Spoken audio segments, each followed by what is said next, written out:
Can't use it all, plus it's deceiving too. Buy some time, all you really want is some time at hand. You're powerful, just go to bed, stop staring at your screen all night. All night. You can say hi. Just by listening to the same tune. You can say hi, boys. Looking into each other's eyes. You can say hi. Without a phone, you can say hi. You can say hi. Just by listening to the same tune right now.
Okay.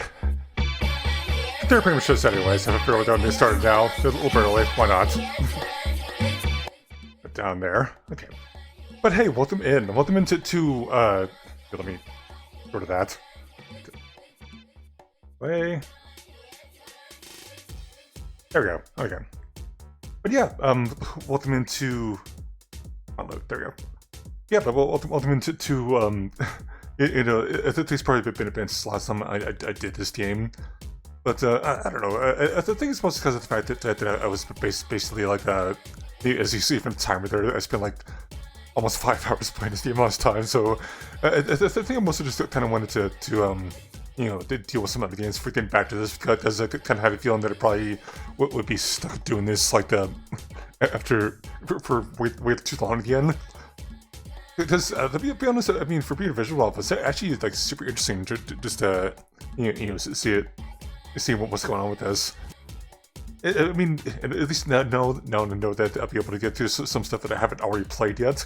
Because for what I've seen, apparently I stopped past where I stopped from my original stream, like last July 2022, I think it was. I did play the original, like itchier version, that the one that only has the first chapter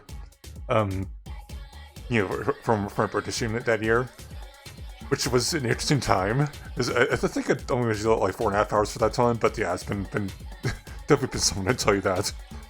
But yeah, we're getting back to some more smart Komorebi. We're gonna see what else these guys get up to with me, with Delta, and all that. Yeah, welcome in. Thank you guys for stopping in. Appreciate it. But yeah, let's pause the music. We don't need any more. Alright, let's get started. There we go. After furiously eating our meals, we leave the diner. Dante wasted no time, getting back on topic almost exactly as we exit. Well? Well, what? I mean, don't we all know that, though? Honestly. There. Aren't you gonna tell us how you pulled this off? Yeah, so trying to make sure that the, still set. It's unfortunately that I had to set it through point of capture, which means that the taskbar up top would also show up, so I had to edit, cut it off. So I'm just trying to make sure that it still looks okay though.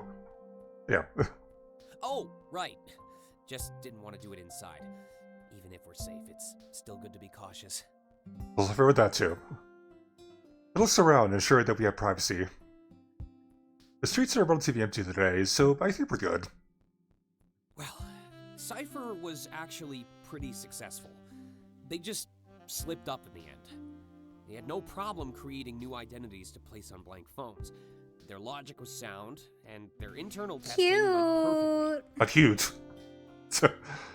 Hi, Trashy. I was like, fair enough. Yeah, I know this is definitely very lurk-friendly string. This it's just a original novel, but yeah, I hope you have fun though.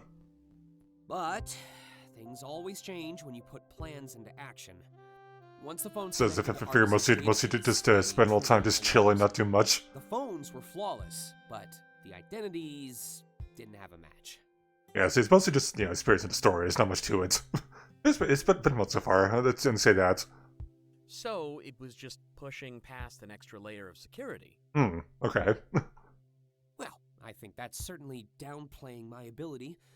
And if you want to get technical, it was like 10,000 layers.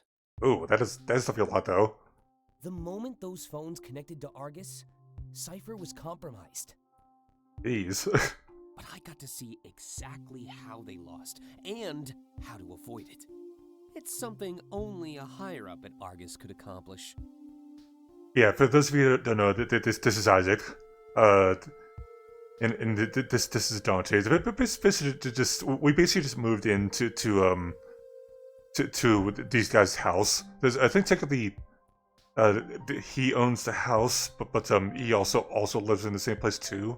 They was. I remember correctly. I think it's what it was, or something. You work retail. Hey, I'm still pretty high up there. My security clearance goes a lot higher than you'd think. It's also fair with that too. Access to the pupil system. Really? What even is that? Wait, seriously? I didn't know you were, like, successful. It would be kind of fun though to see something like that though. I know what you're trying to say, so I won't take it as a shot. But yeah, that's why I'm aiming for that promotion next year. It'll actually put me closer to my true role inside of Argus. Oh, so you think this is just working its way up then? It's kind of cool, don't mind that. But hey, I mean, it's still fine. So what, you can just create matching identities in the database? You have the minor question, which would be, I'm curious to see what that's about. Among other things, yeah. Remember, it's complicated. Hi, Liam. Trying to keep it easy so everyone understands. It makes sense to me, but isn't that gonna look suspicious? I mean, a random guy just popping into existence last night? Funny that you're the one to ask, Clays. Isn't your burner account basically the same thing? I mean, that also worked too. Where we hit on the most? That'd be Dante. Yeah, I mean for Dante. Isaac is right. Clays technically has a second identity. It's for safety and anonymity as a pop idol, but it's still similar. Oh, right. I think during my initial playthrough for the original version, I think I went for Isaac, but I think I definitely appreciate Dante the most, honestly. Yeah. So, it's definitely possible to create a new identity without issue. In fact, it's actually done every day, thanks to the VP system. But also, it's kind of weird, but it's a fun fact that like a couple days ago, the voice actor for Isaac, Sean Chiplock, he actually followed me back on Twitter, which is kind of crazy. Sort of Taylor, but wishing to Isaac. Oh, it's not a bad choice though. Throwing out random letters. VP? What are you talking about? Yeah, I don't really mind Taylor. He's. I mean, I think I kind of do get to just like what's going on with all the, being like a famous streamer and all that, but he's not like the most interesting person in the world to me. And then exact second the Zero approaches us. I didn't want to intrude, so I circled the block a few times. Then I came back and you were still talking, so I circled again. Honestly, this time I'm just showing up so I can ask you to stop. Yeah, they're talking to that. Okay. He smirks at us. Though I am pretty curious about this pupil and VP thing. You said I'd be the first Zero in history to do all this, right? Yeah, I said at the moment I'm going for Dante, but there's a chance it might change though. Say, feels very shallow at first for sure. Yeah, I mean, there's always a chance it might change in the future, but we'll see. Maybe keep that part down. That is fair. Oh, sorry. Forgot that was kind of a no-no word around here. Though I gotta say, I am grateful for the opportunity, Isaac. And don't think I forgot about the rest of you either. It looks to me it gives me another smirk. Glad to see they let the cool one tag along. Oh, they're calling me cool? That's awesome. Isaac scoffs. Hey, I'm totally cool! Especially after what I did for you! Alright, prove it then. Tell me about this pupil and VP stuff. Isaac looks around and it seems like more people are outside now. Maybe we should take this somewhere more private? Yeah, I would agree with that. Yeah, it seems very high level stuff that probably people don't want to know about. Yeah, But hey. good idea. I don't think we should bring him home, though. We should wait until we're really feeling safe. And that works too. Don't worry, I have an idea. Oh yeah?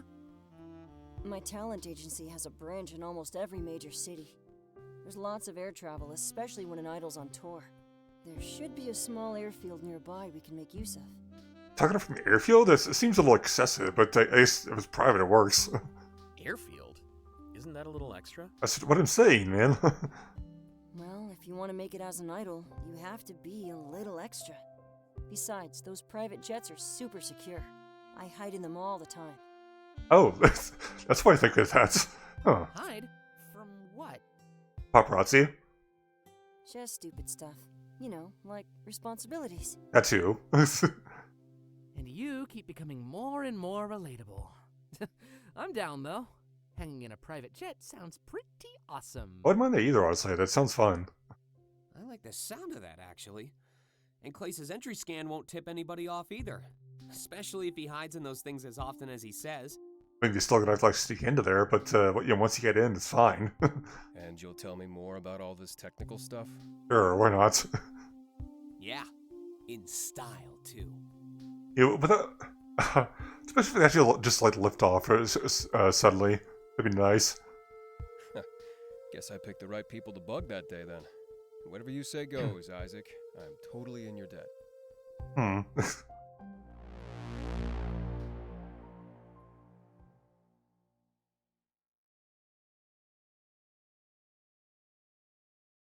Whoa. I was gonna think of love it always for transitions. Crazy. Eventually, we make it to the airfield, and I start to look around. It's probably best to keep our plans quiet, so we chose to be cautious. The airfield is huge, and Clay starts leading us to whatever plane he prefers. We ended up choosing a plane that was at the far back of the field. One didn't look like they'd been used in a while, or would be used anytime soon. The moment we entered, Clay closed the door behind us, leaving us in complete darkness. You ready for the big reveal? I hope it's gonna be good.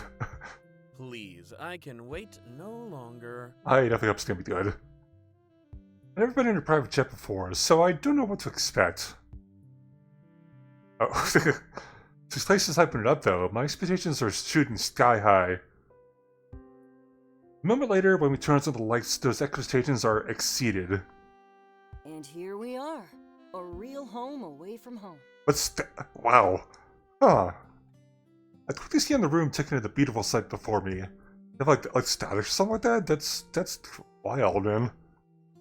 There's no windows, just one big screen set to a scene of the sky. Okay, so it's just a picture, I guess. Okay, I mean that works. Without even lifting off, it already feels like we're soaring the heavens. Whoa. That's really cool though, actually. What do you think, Taylor? Movement passes, no response. Taylor? We look over in Taylor's direction, and he's covering his face with his hands. Upon hearing us call his name, he spreads his fingers and looks out at us. As he realizes the lights are on, he uncovers his face and remains silent. So much for thriving in the dark. Meanie. Oh, I didn't realize you were afraid of... That's kind of adorable, actually. It's because I'm not. I'm sure you're not. Oh, I see. But I'm kind of curious to see what the deal is with this, like this little split down the middle. Is that like you would see like a cross section or something? It's interesting though. First, going any further, the zero splits forward. Or what mine is exactly. Yeah, I think Taylor does have his like positive moments. It's one of the reasons why I kind of like him. It's probably 7 out of 10, let's say. I have to say, it's a bit peculiar that Taylor's afraid of the dark. Damn, you weren't lying when you said this guy's famous. And rich enough to call a jet his home away from home, too? Maybe you can just pay off Argus if we ever get in trouble. That would make things easier on us. Bribe the authorities? Yeah, that would go over so well. I bet. Probably not. And that's not why I call this place a home away from home either. The real reason is... well, I guess it's kind of complicated. I'll take your word for it. Sure, I guess that'll work. Or we could be real friends and let him explain. This place clearly means a lot to him, right? Leslie's both excited and happy as Taylor defends him. Without wasting another moment, he jumps right into his explanation. Well, you know how your home makes you feel, right? Safe, secure, and happy? It's familiar, so it has a lot of meaning. Good way of thinking of it. Yeah, I feel that. Coming home after a long day at work. Couldn't think of a better feeling if I tried. Sure. Well, I'm always traveling, so I don't really have a place like that. These jets all share the same internal design, so it's the closest thing I had. No matter where I was in the world, I could always come to a place like this. So it's like a whole airfield of like, excess. It sounds kind of a lot, though, honestly. And for some reason, that gave me comfort. I mean, it makes sense for him, but still, it's kind of quite a bit, though, actually. I can't believe it. Crazy. Okay. We look at one another before Dante jumps in with some trademark smirk. Or a trademark snark. Depressing, but it makes sense. Yeah, that basically sums up the life of an idol. But during my visit, I hope Isaac's home can feel special too. Never really had the chance to live in a normal house. Oh yeah, I forgot that he's moving into our house. That's gonna be crazy though. And Zero, that is why we let our friends speak. Look at all that info you were just about to shut down.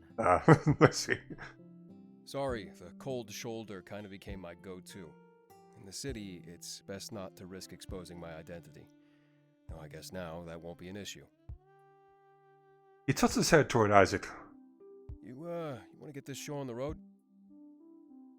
Upon seeing the jet and hearing Place's story, I guess we kinda got a bit derailed. But the Zero was right. We have some important business to take care of. Right. Sorry. Where was I? I heard something about the pupil system and VP. No clue what they are, but apparently they helped you cheat Argus. That's kind of fun. Right. You ready? I think it's time we all take a seat. Got some super comfortable seats apparently now. As we all sit down, Isaac looks lost in thought. I guess it wouldn't be easy to explain how he cheated Argus. It was a world first, after all. If it was easy to do, it would have been done by now. Please kill me. I can't take the suspense anymore. Oh?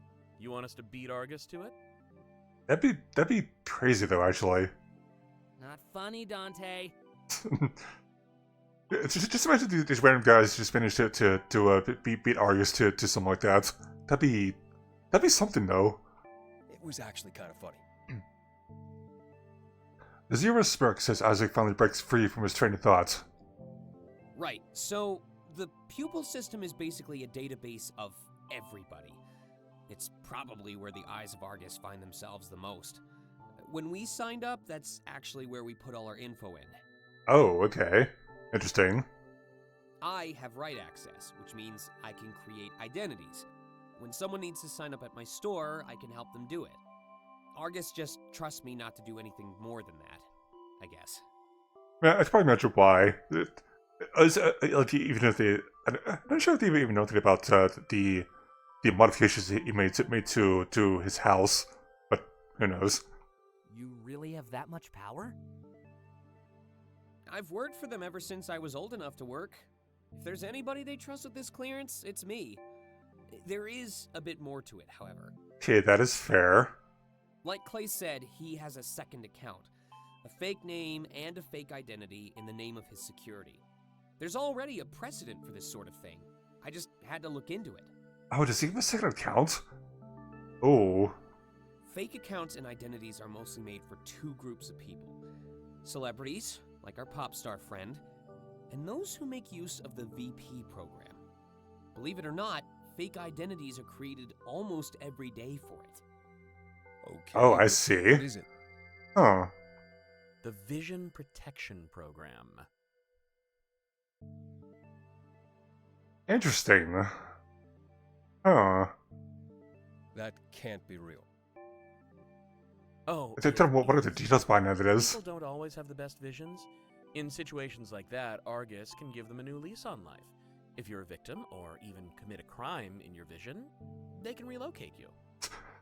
So it's like the version of the Witness Protection Program, but if you're in the Minority Report world.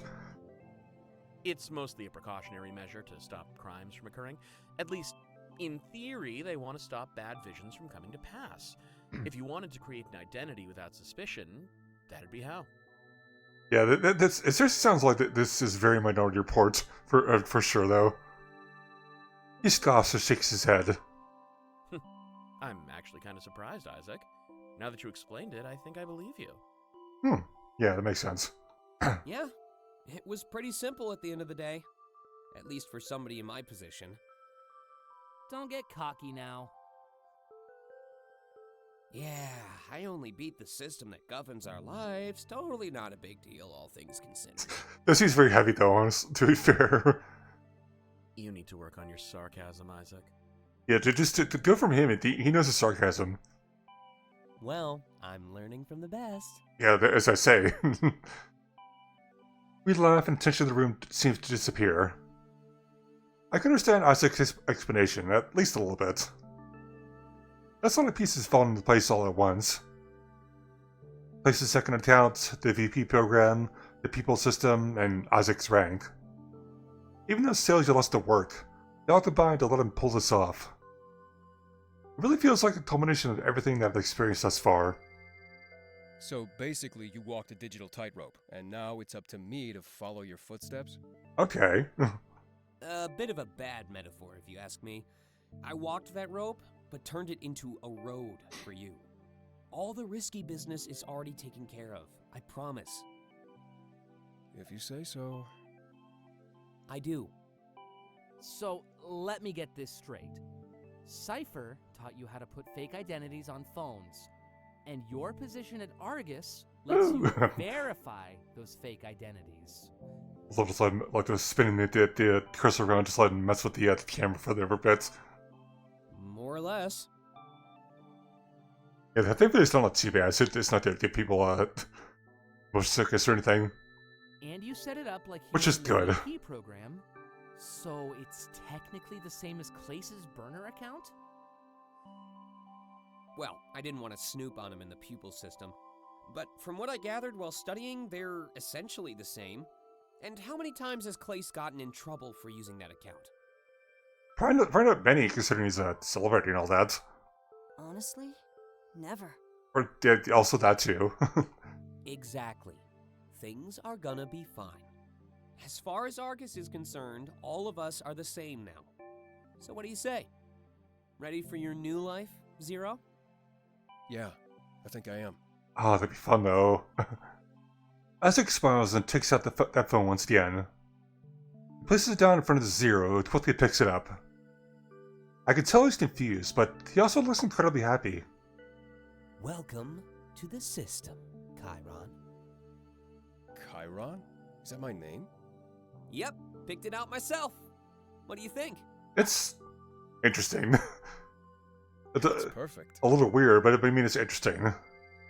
So I can use this just like anybody else. You probably better keep the vest on though. You sure can. And don't forget about the tavern this weekend. From now on, you'll never drink booze off the streets again. That was not my proudest moment. What about this one? It's definitely up there. I don't know how to repay you, Isaac. Let's stick for that though, I think. Maybe less of that cold shoulder? I'll work on it for sure. Okay, that works. Yeah. He smiles, probably the first genuine one I've seen from him. I take the city life for granted, and this made me realize that what was normal for me was life-changing for Chiron. Wait, he's gonna come to the tavern with us? Is that really a good idea? Wait, nobody's gonna know for sure, so why not? I'll go scope it out, but I don't see why not. Want to meet back here in a few days and talk it through? Sure, sounds good to me. Yeah, that works. Oh, is this gonna be our new HQ? Oh, the adventure traveling back and forth through here is gonna be a lot, though, actually. I won't be leaving anytime soon, but that's just because I don't have anywhere else to go. Yeah, that works. Make yourself at home. The couches probably beat the street. And yeah, we can meet again here when we need the talk. Like I said, these things are really safe and secure. I mean, as long as you stay like near the back of the airfields, they're never gonna look that far back. At least, supposedly they won't. So, like Taylor said then, new HQ? Yeah, new HQ.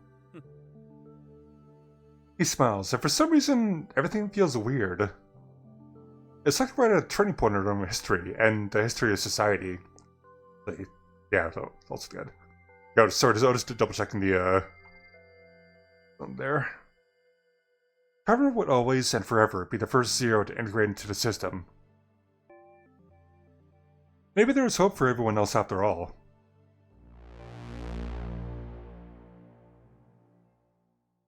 We've only to think about that though, actually.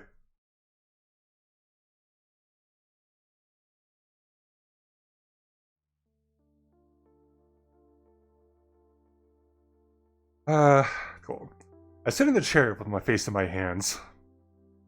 The counselor immediately noticed my fatigue and tilts his head. Looks like I was still recovering from our nightclub outing. Well, it's not like a bunch of other stuff didn't happen, but yeah. Guess everything was just starting to take its toll on me. Moving is a big deal. Now, there's all this extra stuff. Of course, I had to keep a lot of it secret from my counselor. The one person who was supposed to help me organize my head. Ironic. He always wanted me to speak, but I don't. Eventually, he decides to get things started. Things must have been rather hectic. It's not like you to be late, Delta. I mean, it happens sometimes, so why not? I tell him there's a lot going on. I'm only half truthful. I say that our nightclub outing was intense, and I'm still catching up on sleep. Based on his understanding of my life, it's totally not to say to him. Well, that makes sense to me. It was your first big outing. I'm sure you saw your friends in a new light, too. Yeah, normal life, I suppose. Definitely. Hopefully you like what you're starting to see. That may change if they feel like they've won you over. At that point, a lot of people feel like they can stop trying. It's not a bad thing, and it's something we all do. Enjoy this as a honeymoon phase, though, not the standard. You may start to notice their courtesies and time slowly fade away.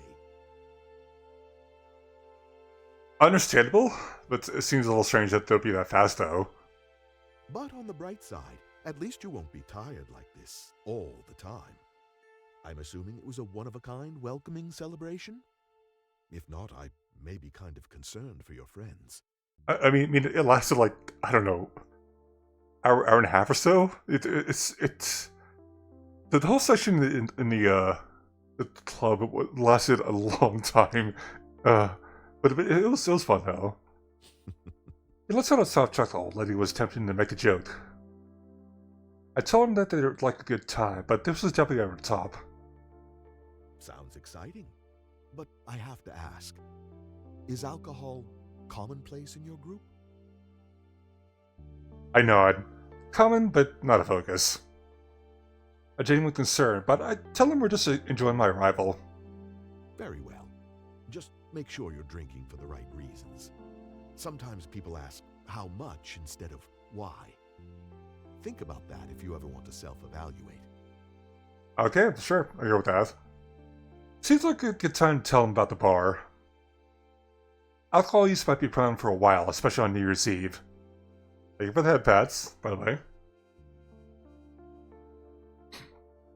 Oh, and I also slipped in the fact that a celebrity bought the booze and moved in. I see. So you weren't the only one moving in with Isaac. Interesting. Just make sure this celebrity doesn't pressure you into anything. A lifestyle like that can be just as dangerous as it is glamorous. True. Very true. I shake my head. It wouldn't be a problem. Place seems really nice. Cute. Also not cute. But he also experienced Komorebi, so I'm still the odd one out. That's why I take these sessions, so I feel the need to tell him. At this point, it's pretty unlikely that you'll run into anybody without Komorebi. Except for me, of course. The odds are just against people like us. But I have to ask, did he happen to tell you about his vision? He told me he got famous by recreating songs he stole from it. Interesting. You know, you see a lot of people do that. Artists with visions always seem more established in the future. The temptation to steal an idea or two is more common than you think. That's a fair way to think of it. He fiddles with his papers before resting them on the table beside him. Have you ever heard of the stolen renaissance? It's a bit of an older term, but it's still used quite widely. I don't think I've ever heard that myself, but it's kind of I kind of get the gist of it, maybe? I shake my head. Doesn't sound familiar to me. Well, right when the vision started, things were chaotic. They permanently threw society and technology down a different path. Some would even argue that it sabotaged a lot of positive change. That's fair. This is hard to prove, but artists are a pretty good example. A lot of people ended up seeing futures where they created masterpieces. In their haste to recreate them, they fell short and ruined their careers. Yeah, so you gotta be careful when you're trying to do something like that. Gotta be rather crushing. Now, think about all the great pieces of art in our history. There's so many, and their influence on things is incredibly clear. But can you think of any since the day Komorebi began? There seems to be a rather peculiar halt, doesn't there? A lot of our greats taken away. A renaissance stolen. At least that's one of the more believable effects. Okay, More believable? It reminds me of our group at the nightclub. We talked about some theories of Komorebi, even absurd ones involving aliens. It was cool to hear about how visions affected society on a deeper level, though. You don't really stop to think about these things until they're brought up. But I deal with a lot of patients, and every friend group has an artist. It looks like your new acquaintance just got lucky. That's rare. Yeah, that makes sense. Some artists are open about stealing from their future selves. In fact, recreating something you saw in a vision is like another form of art. A new skill to be mastered, completely separate from the base medium. I think it kind of depended, like, you need, like, a photographic memory to be able to remember stuff like that, because, I mean, unless you did, like, replay in your head. I mean, outside of that, I can imagine that you have to be able to do that, though. I never stopped thinking about it like that, but then again, I never had a vision. It's doubtful that you'd be able to remember every single detail of something you made. Yeah, that's pretty much what I was saying, though. Perhaps they just took the most important pieces and filled in the blanks. Curious. Well, I guess he's right. That'd be a measure of entirely different skill. It's doubtful to be able to remember every single detail of something you made. I still think that it's weird that we borrow from the future, like it's a resource. But then we have to talk about the more sinister theories. You know, like if somebody is responsible for Komorebi and all the visions. Imagine that. Having society's growth and art all in the palm of your hand. That would be crazy, though, actually. That'd be catastrophic to were in the wrong hands. The other theories fell to the forefront of my mind. That Argus is responsible. If it could control visions to make us see what they wanted. Wow. Part of me doesn't even want to think about that. But the counselor did mention it in one of our previous sessions. Visions could just be a trick to lure people down a certain path. I spent the rest of our session sitting in near silence, almost terrified. It's still in a renaissance. Then what else is taken from us? Maybe I truly am lucky, not to be bound by a vision. A sudden worry. Otherwise, thank you for the follow. Welcome in. How are we doing? Thank you for stopping in. We're just playing some Komorebi. I think we're still pretty early-ish in the game, or is it something like that? But it's it's been fun so far. Something for my friends just to rise within me. Komorebi always was a force that nobody could compete with. But if it also happened to be created and could be managed, well then whoever was in charge would literally rule the world. And only notice it exists because I've used it. Oh, I appreciate that, actually. Yeah, it's the only way I managed to find out about this because I think I really managed to find out because I think I do follow Clace on Twitter, so I think it was like advertising it for a little while. It was kind of cool to manage to find out about this, a while ago. And if it were Argus, then we'd already be on their bad side.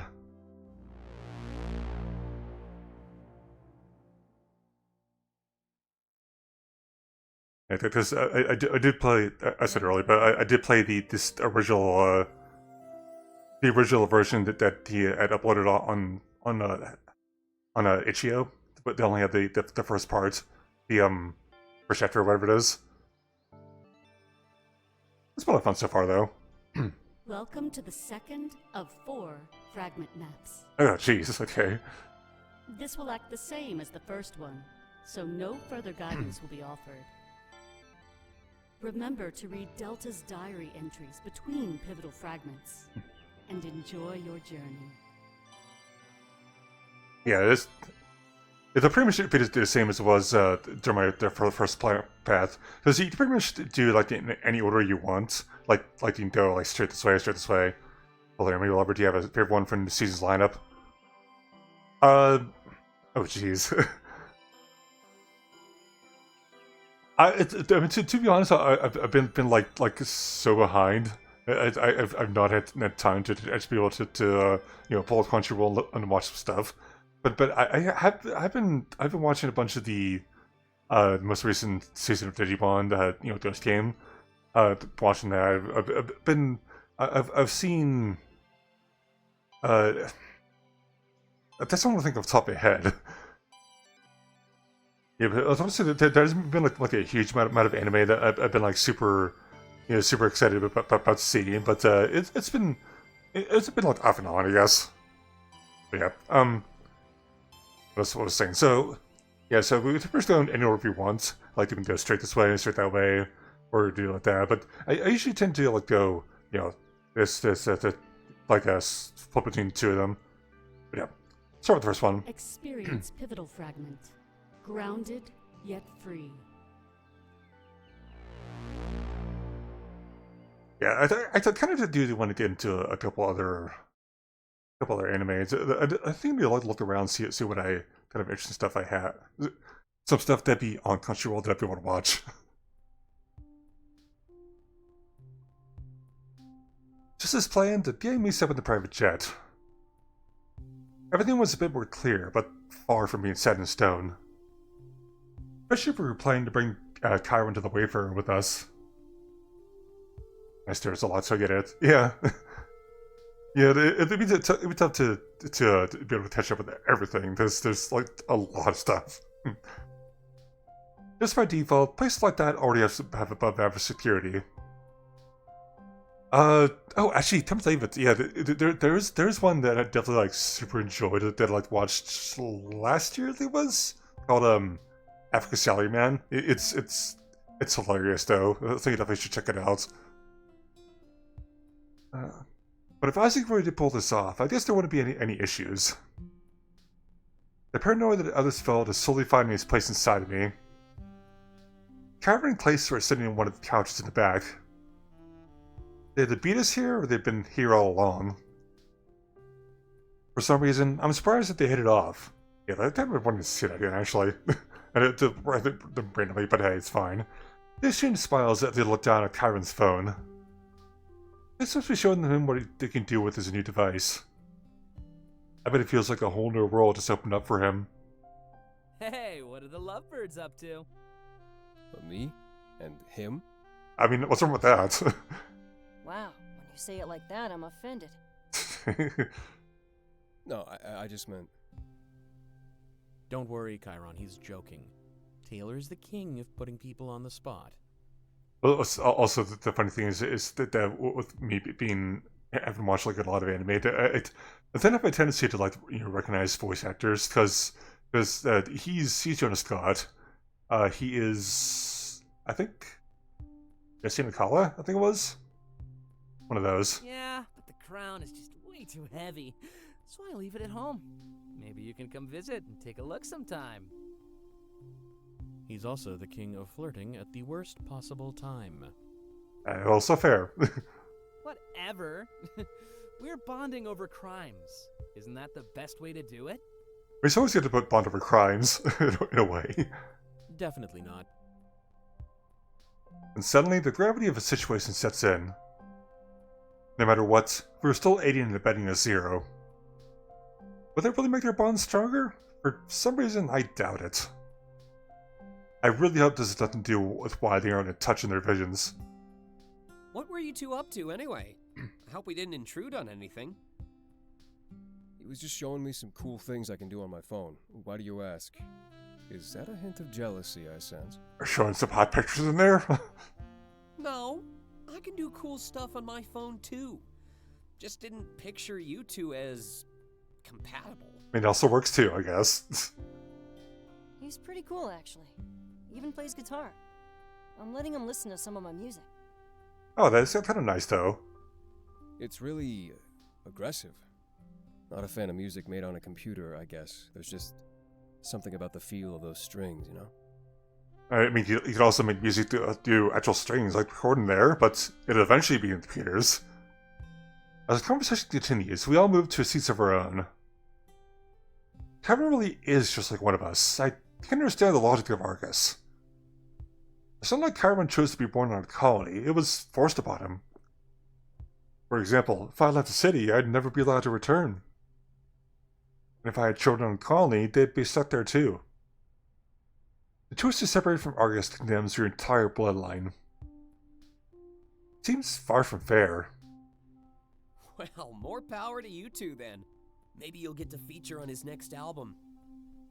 That'd be interesting though. Put an even bigger target on myself? Yeah, no thanks. I feel scared to even leave this plane. I'm working on it though. I hope you are, because I did some recon. Looks like you'll be joining us at the tavern for sure. We could all sneak him in, just put a sheet on top of him and hope nobody asks questions. Oh? The sleuthing went well? I guess it works too. Far from sleuthing, but yeah. Just have a couple hoops to jump through. All of a sudden, I'm curious about what Isaac has to say. Finalizing our tavern plans was the whole reason we came here, after all. But now that he says Chiron can come too, I feel a lot more invigorated. And it makes sense to me now, how him and Clace were able to bond. He was scared to leave the plane, and Clace likes to hide away in here. Both things seem to add up perfectly to the site placed before me. Oops. What happened? We're just playing basketball, it's nothing big. Just another thing for the pile, I guess. Guys, it's not bad, I promise. But we'll have to sneak Chiron in the back door. What? Why? Yeah, I'm confused too. I thought the whole point of this was for him to be equal. Now we're sneaking him in like he doesn't even have an identity? Basically. I mean, technically, he doesn't. He has a fake identity. Wanna tell us why? I will, but you have to stop cutting me off every single time. I get that you're worried and confused, but you need to let me explain. That works. Without a word, everybody simply nods. Well, it turns out the Wayfarer is running on outdated software. I can only guarantee that my fix works if the place is up to date. We could try, but honestly, it'd be pretty risky. I guess that makes sense. But don't you have experience with out-of-date tech? That is true. That's true. This tower is far from current. I feel like they'd notice if a random guy just pops up. Wouldn't we risk getting caught no matter what we do? Not really. Are you sure about that? Because I'm not sure about that. Isaac smirks like he has everything figured out. You know how sometimes they ID you a second time when you order drinks? Those handheld scanners are always up to date, maintained by Argus. So, if we arouse any suspicion, Chiron should pass that check just fine. That'd be fun, though. That's true. Also doubles as a method of payment. Dante had his phone up against one at the nightclub when we ordered tequila. Kinda makes sense when I think about it. Didn't realize a version mismatch was that big of a deal. It might not seem like it, but yeah. What we have right now is basically a key. I can't guarantee it'll work if they change the lock. That's a nice way of thinking of it, I guess. Everyone is silent, following through on their promise to let him speak. We cool? It all makes sense. Bypass the outdated tech and get them to use a handheld scanner. Look at the pictures of the Wayfarer, and outdated does seem to fit. I'm cool with all this if you are, but what happens if the handheld scan doesn't work? Oh, that's when we run. Beautiful. Oh, good. Gotta hope for the best, I guess. That's all we can do. Chiron smirks and lets out a soft laugh. He scans the plane with his eyes and looks content. Well, at least I know exactly where to run to. Thanks again, Isaac, for everything you've done. Yeah. No problem. Hopefully this is just the start of a new age. Did you see the latest headlines? About Hermes? Who? The leader of Cypher. No one knows who they are, though. Just a code name that seemed to stick. Interesting. Can't say I have. They threatened Argus. Said they won't back down. Apparently, they still want to get phones to all your friends. They said it'd either be done by them or by Argus. An ultimatum to Argus. That's certainly bold, but if you can pull this off, I'm sure they can too. No offense, but I'd wager Hermes is smarter. It definitely seems that way for most times. Well, I don't think it matters if they can or not. If Argus doesn't step in, all the Zeros will starve and die. Remember, due to our rules, this is a hunger strike too. And not only that, but Cypher would step in, publicly overpowering Argus.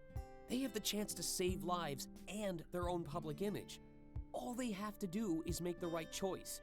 Love the character design. I do too, honestly. I love, yeah, the lot you said it definitely was really cool though. Let the Zeros live in the city, you mean? I don't see any other option for the people in power. It seems like a total checkmate, doesn't it? Lose to a mysterious rebel organization or let innocent people die? If I were Argus, I think I'd know exactly what to do. Pride isn't always worth the price. Well, Argus is so mysterious, we have no idea what they're thinking. If this is when they show their true colors, I just hope we like what we see. Yeah, those protests seem to be getting pretty heated. I'd hate if they escalated into violence and people got hurt. Do you think Argus might force them out of the city? I would have bypassed them to do that, to be fair.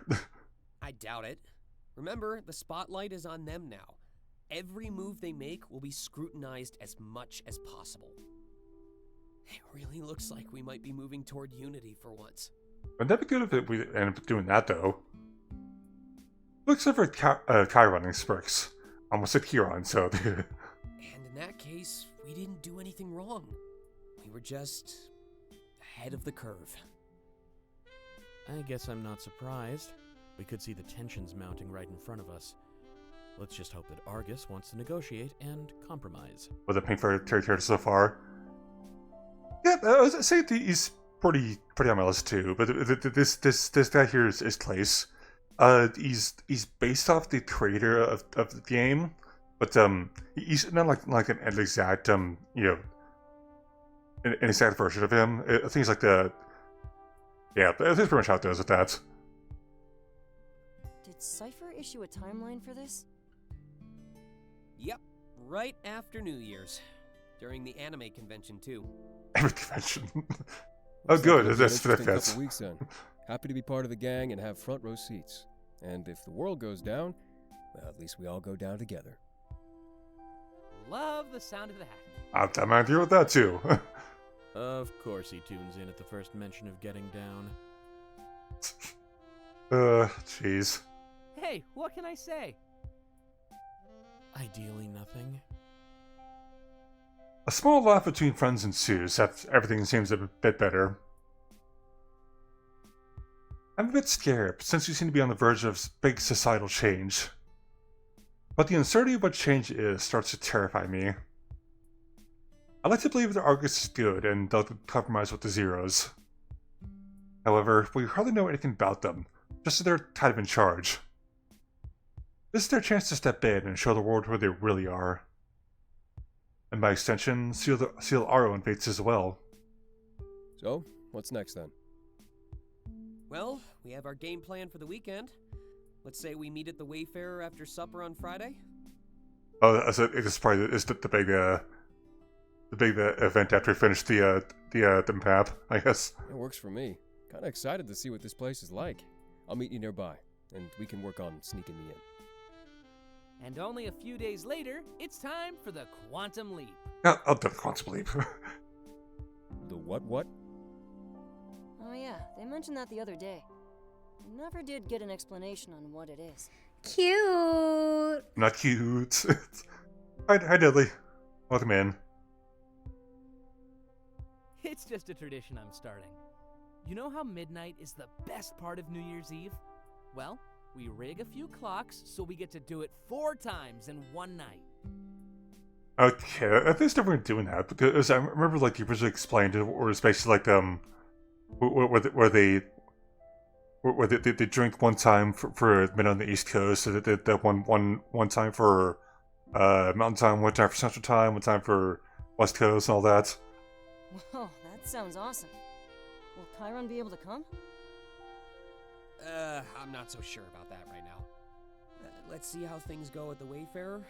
Also works too, I guess. I'm okay with that. Wouldn't want to be a thorn in anyone's side, but I do have one question. Could you take me to the Triple R? Well, exchanged glances before directing her eyes toward Isaac. It's current. Shouldn't be a problem at all. How about we meet there tomorrow? Sure thing. It'll be our first group outing. Let's just hope that nothing goes wrong. I hope so too. Yeah, I'm definitely gonna hope. Yeah, I think we all are. Tilder holds up his hand like he's raising an invisible shot glass. Here's to, living life on the edge? Sure, why not? Cameron smirks, raising his hand up as well. The best place to be. Alright.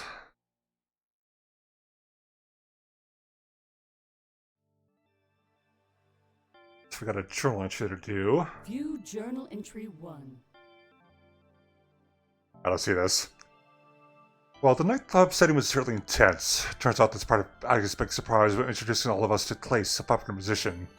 I guess I became friends online and everything lined up with my move. It was pretty cool to meet someone like that, to be honest.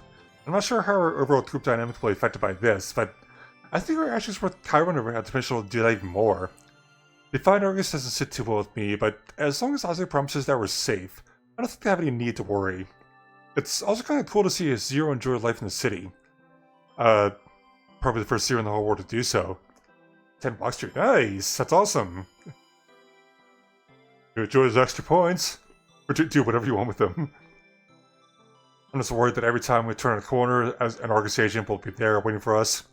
We're definitely increasing their presence in the city due to all of what their protesting going on. To top it off, Chiron may be coming to the Wayfarer with us, which seems pretty risky.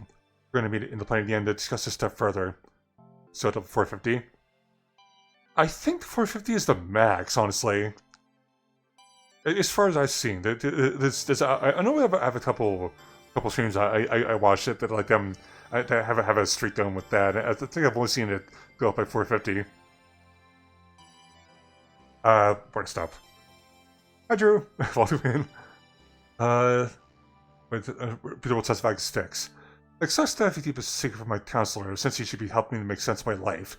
But it certainly has thrown things for a loop. The prono seeps into my sessions, and I wonder if he could be suspicious of me. Thankfully, our chats are being productive. You tell me how the world decided on the name Komorebi for the visions. After looking into it more, it turns out that France came in second place with the term Deja Riv, which means already dreamed. I'm not sure which term I like better, to be honest.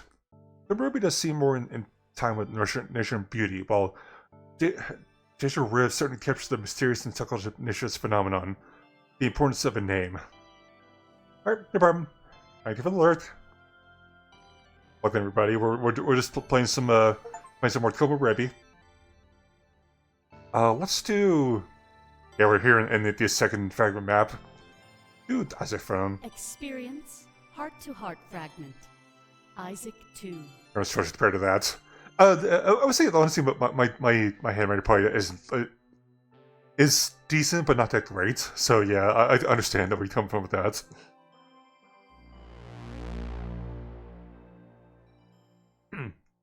Also, one nice handwriting going up. It would be nice, but I mean, I'm not super worried about it. I don't usually like I don't usually pay attention much to that. That was kind of why I don't bother using cursive because it's not worth the efforts. Enter the Triple R and find Isaac sitting at a nearby table. Again, it's weird how much I've been here lately. I'm away from home. Maybe I'll order something light and try to save money for the Wayfarer. Isaac leads me over with a big smile on his face. Okay. I'm happy to be here after playing this last time we talked. It always felt good to make plans that people follow through on. Hey, Delta! Good timing! I was just looking over my invitation to Argus HQ. Something tells me this promotion is already mine. Oh, that'd be awesome. That was throughout that. Oh, right. He was there for promotion within Argus. I remember hearing about that a couple times since I moved here. But this time, there was some paranoia associated with it due to current events. A bit nervous to meet some of these higher-ups, though. I've only ever seen their names and titles in mass emails, so it's almost like they're these figures from folklore. I think I know the feeling that just having to deal with like interviews and stuff like that it's a mess. But I know that they're people just like me. And maybe one day I'll be the one sending those emails. Believe it or not, I've contributed a lot to the company during my service. Like you just sit there at the top of the company and it just like did his entire house off the grid, so not to deal with that anymore. It tilts its head toward the window and it turned to look outside. See those drones buzzing about? I helped Argus optimize the code that they run on. Before my update, they definitely weren't as efficient. That's the cool thing about computers, though. They don't have to think before acting. They can just act. If the code is good enough, they can run purely on instinct. Or at least, whatever the machine equivalent of instinct is. After my update, the litter in the streets really tapered off. You'd think that'd satisfy me, but I keep reaching higher. Oh, so they just create like litter bots to pick up all the garbage, I guess? That's why I'm so excited about this opportunity. But given the whole Chiron situation, I'm also scared. I tell myself that my actions are morally sound. It seems to help. That works. I can go with that. It just reminds me of this old saying I used to hear. It's better to fall for your own beliefs than cave in the face of others. But we should change the subject anyways. Far too grim for me. I turn back to face him and he smiles at me. I didn't know he actually contributed that much to Argus. Maybe he really was held back by wasting his days in retail. Here, look at this. He looks down at his phone, but tilts his head toward the drones once more. As he starts to tap away at his device, they start to move back and forth. It's clear he wasn't controlled, but can do a sort of dance. Manual override, see? For testing optimal flight paths and observing the city. Or in this case, to make myself look extra cool. That is actually kind of cool, though. I mean, that's stuff that I haven't seen before, but it's pretty nice, though. That is pretty cool, actually. I asked him if he's allowed to do this at will. Showing off shouldn't have to get him in trouble, after all. Yep, I'm allowed to play with them whenever I want. Of course, it's supposed to be in the name of optimization. Every month, I have to give Argus more effective flight paths. Yeah, but as long as it doesn't run into a wall and destroy them, that sure won't be an issue. Yeah, you'd think after a while I couldn't optimize them anymore. But Argus doesn't believe in that. Everything could always be better. Helping them with stuff like this definitely got me in the running for my promotion. All of a sudden, I hope he gets the job. His passion is unmatched. I just also hope that it remains unaffected by our recent side endeavors. Losing your future in a battle for positive change was never a good thing. He shrugs right after this exchange, unsure what should happen next. Well then, what should we talk about? Maybe our trip to the Wayfarer this weekend? In retrospect, it'll actually be the perfect night for me. Yeah, that'd be awesome though, to do something like that. Bomb my interview? I can drink to cope. Nail it? Then I'll drink to celebrate. And I'll be with my friends too. I guess either way you'll prefer, depending on like the level of drinking he'll do. I think like if he bombs it, he probably will drink way more than if he nails it. He shakes his head if he realizes he's rambling again. Maybe you want to contribute to the conversation? I'm curious how things have been treating you, Delta. Especially when it comes to Dante, Taylor, and Clace. I tell him that things have been going good, aside from the current paranoia. Getting to spend one-on-one time with everybody definitely helps. In our group settings, sometimes sarcasm and snark got in the way. Yeah, we do love to joke with one another. But more private things like this definitely help with bonding. I hang out with the others like this too. You should definitely keep it up. I mean, it's always a good thing to do with that, though, honestly. I nod to let him know that I plan to. I'm actually supposed to hang with Taylor tomorrow. It'll be the first time I see his house. I'm actually kind of excited. Oh, of course. An invitation to Taylor's house. I'm sure you can tell what he's expecting, right? He did the exact same thing to me when we first met. Okay, we're gonna have to guess on the stream, though. Yeah, Taylor was definitely transparent about what he wanted. Dante hadn't really shown interest in me that way, though. Really? You should see the stuff he says in my DMs. Maybe he's just too shy to put the moves on you. But I think he wants to. Pretty bad, actually. Wow. Dante has moves? I mean, maybe he's oddly flirted with me. But I hardly felt him making advances like the others. You'd be surprised. I know almost everything there is to know about these people. Well, except for Clace and Chiron. They're relatively new. But if you ever have any questions, feel free to ask. As long as it doesn't turn into gossip, I'll answer. That's not really my style. Gotta stay in the lines. As intrigued as I am, I didn't come here to talk about other people. I came here to talk to him and get to know him better. Oh, of course, you're right. Sorry, I keep getting sidetracked. Probably just nervous, you know? True, I mean that works. Well, I guess I'm an open book. Is there something you'd like to talk about? Better hand you the wheel before I steer off course again. Actually, there has been a thing or two on my mind. Ever since I arrived, his vision has been hinted at a couple times. Seems to be more and more relevant, so I think I want to know about it.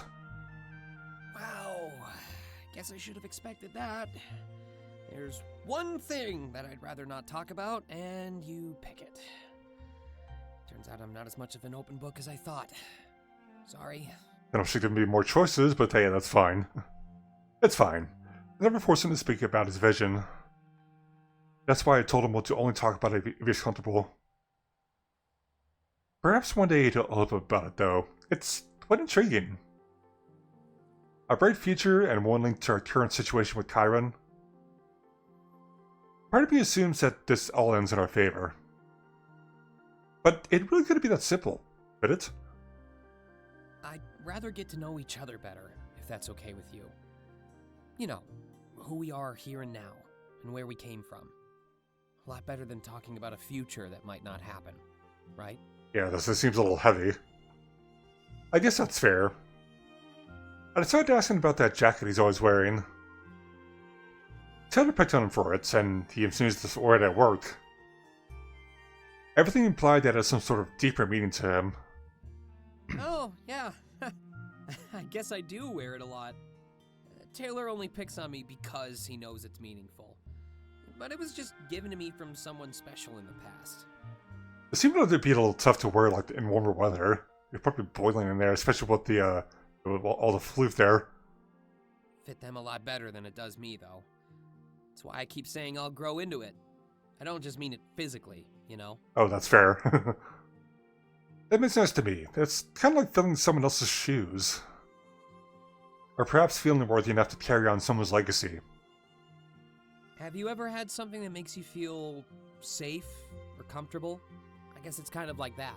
A memento or a souvenir from the past. Dante has some old wallet, well, I have this jacket. Pretty simple. I mean, it's kind of cool to see that wallet that Dante apparently has. True. Dante did have a wallet, and his things were pretty obsolete. Oh, did I see it already? I don't remember, actually. It's been a few weeks. At least Memento was stylish and made him look good. I voiced that sentiment, and he blushes almost immediately. Glad to know I can pull it off. I thought I always came second to your sense of style. You didn't have to dress up for this, you know. It's pretty casual. Guess that works too. I always do my best to look good. Presentation is important. At least, that's what I was taught. Oh, yeah. Speaking of what you were taught, I thought I'd ask you about your life back at home.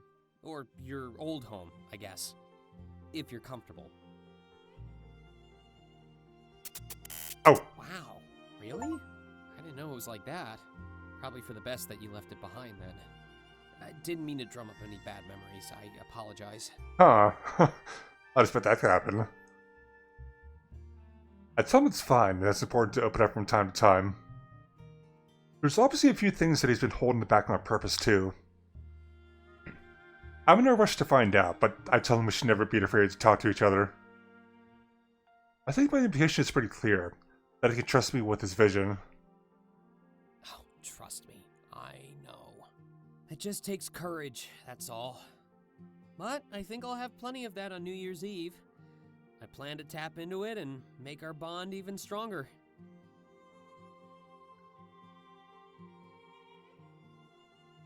It works for me, and actually makes me more excited. The Quantum Leap is starting to sound better and better. Especially means getting drunk 4 times over. Then, yeah. Taylor had a good idea. Should catch on and become a thing. Of course, that's just the hopeful part of me talking. It could easily just evolve into a night of drunken debauchery. But something tells me that Taylor wouldn't mind that at all. Isaac yawns and stretches before giving me another smile. I feel like I know him better now, especially about work and his past. As vague as he was, I'm sure the gaps will be filled later on. He grabs the menu by his side and opens it up with a groan. Just what do we order?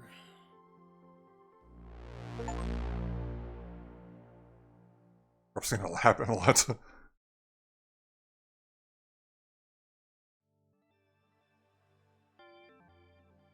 Okay, so let's see. So we're gonna do that one. Yeah, that'll work. Okay. Ooh. Actually, never mind. I'll still to be able to do because it looks like that's a hard drive for higher on now. Okay. Second pivotal fragment. Experience pivotal fragment. Useful inconveniences. Let's do it. Hell yeah.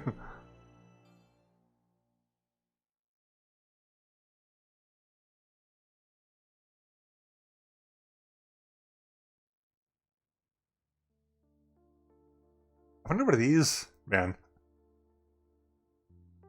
These sessions will totally become a source of stress.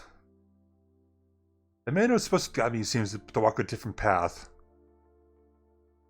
I could never tell him what we did to Argus, what we did to his bosses. As I try to give him vague answers, I hope that he doesn't find me suspicious. His perception and ability to make me talk could easily incriminate all of us. My direct line to Argus has now become a liability rather than a help. Perhaps you should tell me more about this new friend of yours, Delta. Has he been a positive addition to the group? Are you scrutinizing him? Remember, you're not the only outsider anymore. You have a new perspective. That's fun. That's true. I think back to one of our earlier sessions now. He gave me advice and said that my friends would put me under a microscope. Since tastes the new blood now, the microscope seemed kind of shifted to him. I'm now looking through the lens. But it wasn't bad. I like what I saw. Under the microscope might be a bit hyperbolic. This was how Isaac and the others judged me, then it was fine. Go ahead, take your time. I'm just curious to learn about your social life.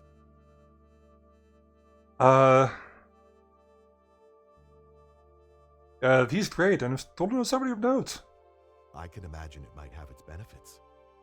But remember that he's more than just his fame. A lot of people in his life probably don't, you know? So I'm hoping that they were talking about Clace, but because they were talking about Dante, I think I screwed something up there.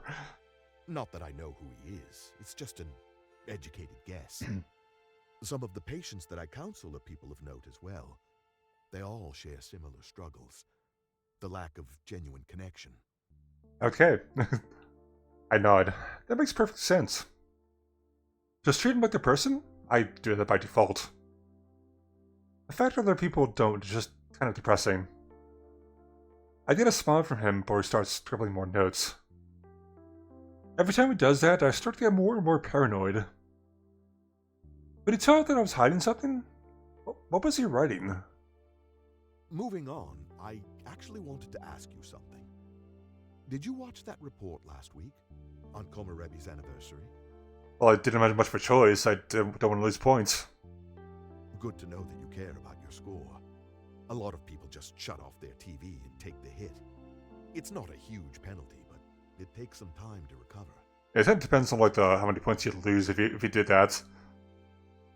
There's no way that Isaac would have allowed that.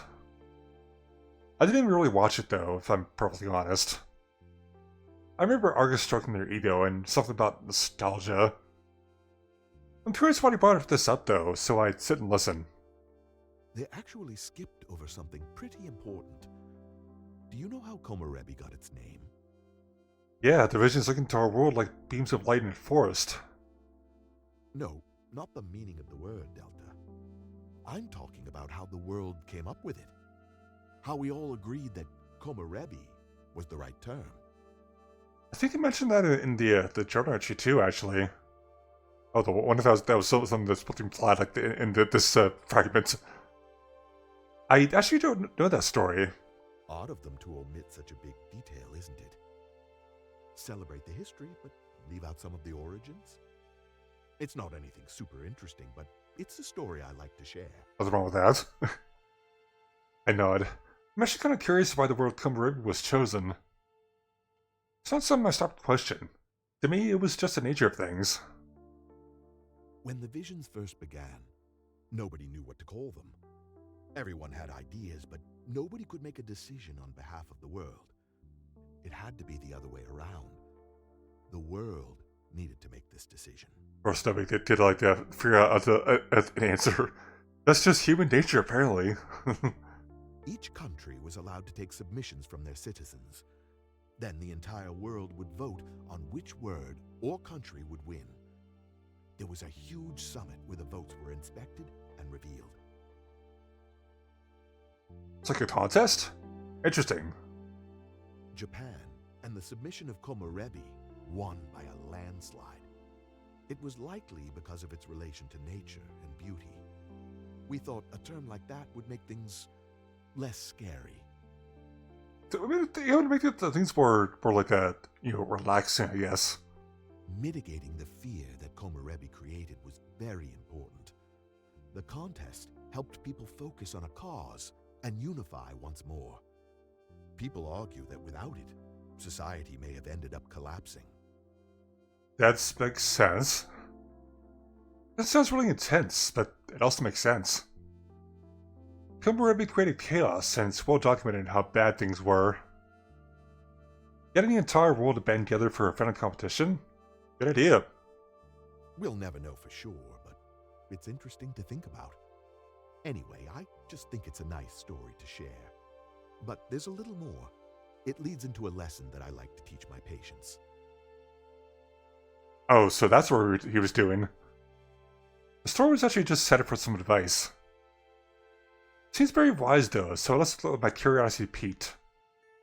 Well, imagine yourself staring at the sun. A pretty foolish idea, don't you think? Oh, don't I know it? I've seen a lot of people do that stupidly. I nod. Now put some trees between you and the sun. The beams shine through, becoming something new and beautiful. What could once hurt you now becomes something you can't look away from. You can only fully appreciate it because something got in the way. Next time something obstructs you, just stop and think about that. A lot of people see these things as bad, but they're not. I guess that works. Is it truly an inconvenience? Or is it the chance to discover something new? I can't help but relate to this current situation with Chiron. It feels like sheltering the zero is going to get in the way of my life. Or at least, the path that I expected my life to take when I arrived. I've been so quick to think that woe is me and pity myself. But perhaps I should take this metaphor to heart and change my thinking. What originally got in my way might just make my life more beautiful in the end.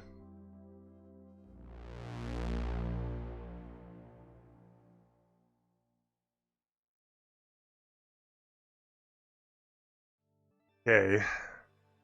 Journal entry. View which journal entry. Number 2.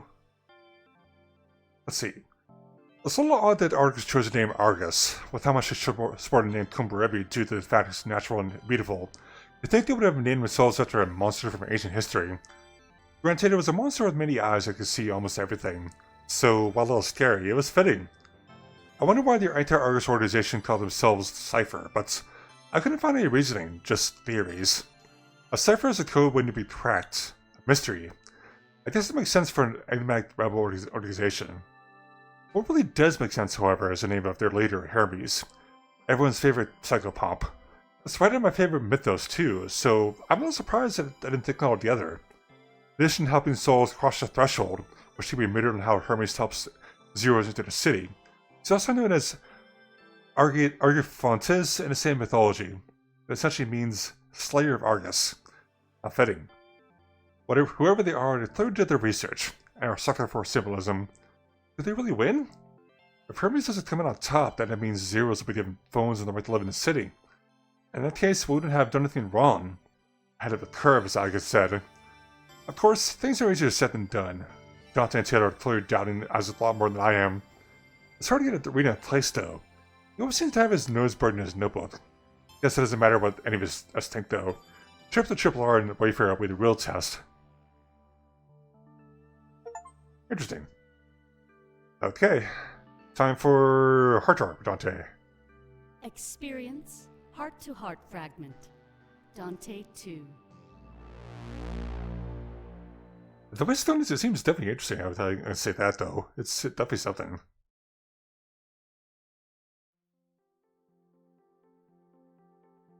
I'm separate with everybody to the Triple R. Into the Triple R, my hunger and thirst immediately apparent. It has a stink smell, but it's a good one. Definitely stuff the wallet. Gee, thanks for safe while I'm at it. Speaking of a little expression, at least I'm meeting Dante for lunch today. He was the only person I knew that still carried around a wallet. A bit old-fashioned, especially when everything is forced onto our phones.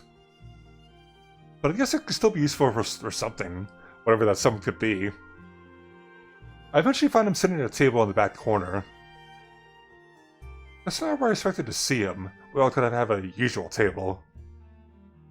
But I guess we weren't here as a group. It was just me and him. But one-on-one time has been kind of limited so far, actually. It was nice to be able to see my friends outside of our group dynamic. If anything, stuff like this will only serve to make our group dynamic stronger. He notices me and waves me over. Things get off to a quick start. Stepping away at a laptop in front of him, but multitasking seemed to be no issue.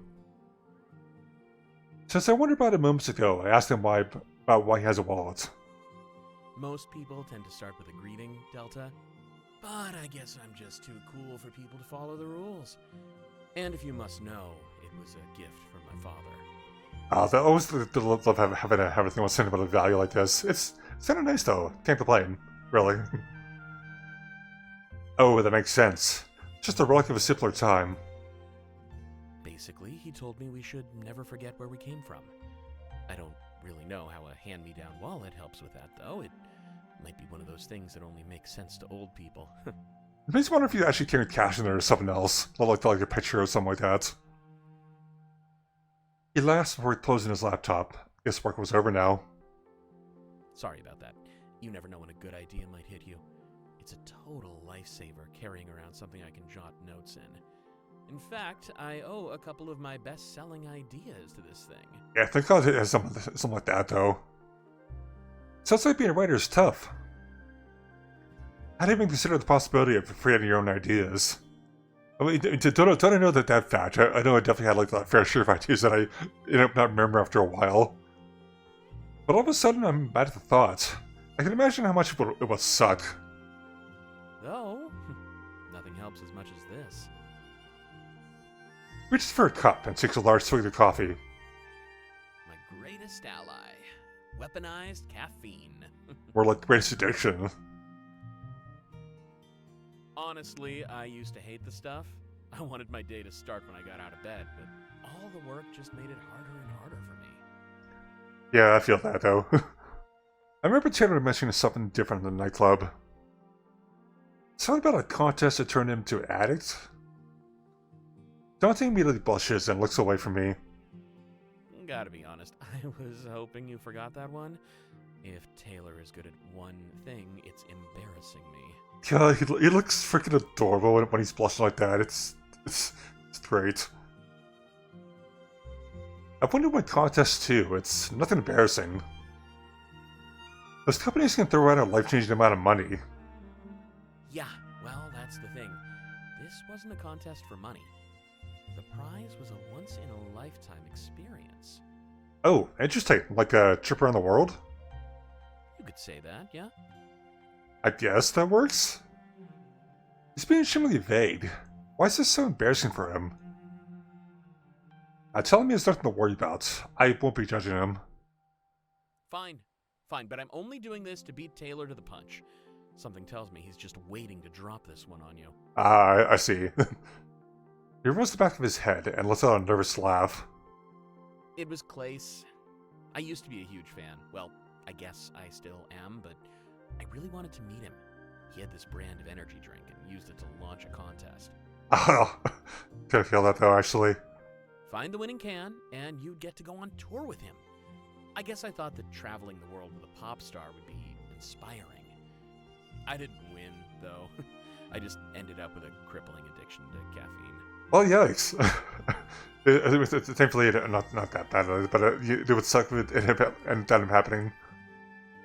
I didn't realize Clace had his own brand of energy drink. That's pretty extra. So is the entire idea of the contest, to be honest. But on the other hand, it drives sales and give more exposure. Maybe not tell Clace, though. If he finds out, then he'll know I've been putting on an act. I tried to be all oblivious, like I didn't really know who he was. Suddenly a lot of stuff about last week made more sense. All the club, Dante was the first one to speak to Clace when we got upstairs. And not only that, but when we were pre-gaming, Dante's just the music. We got ourselves a secret little fanboy, don't we?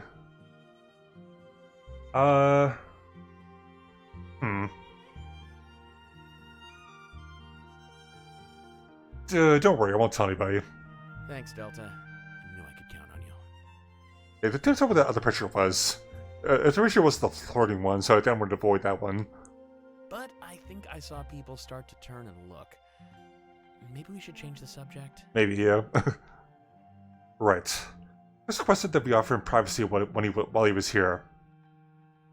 At least Dante got what he wanted in the end, the chance to meet someone he admired. I sit and wait to decide to let him come with whatever we talk about next. Well, last time we talked, I remember I was working on my book.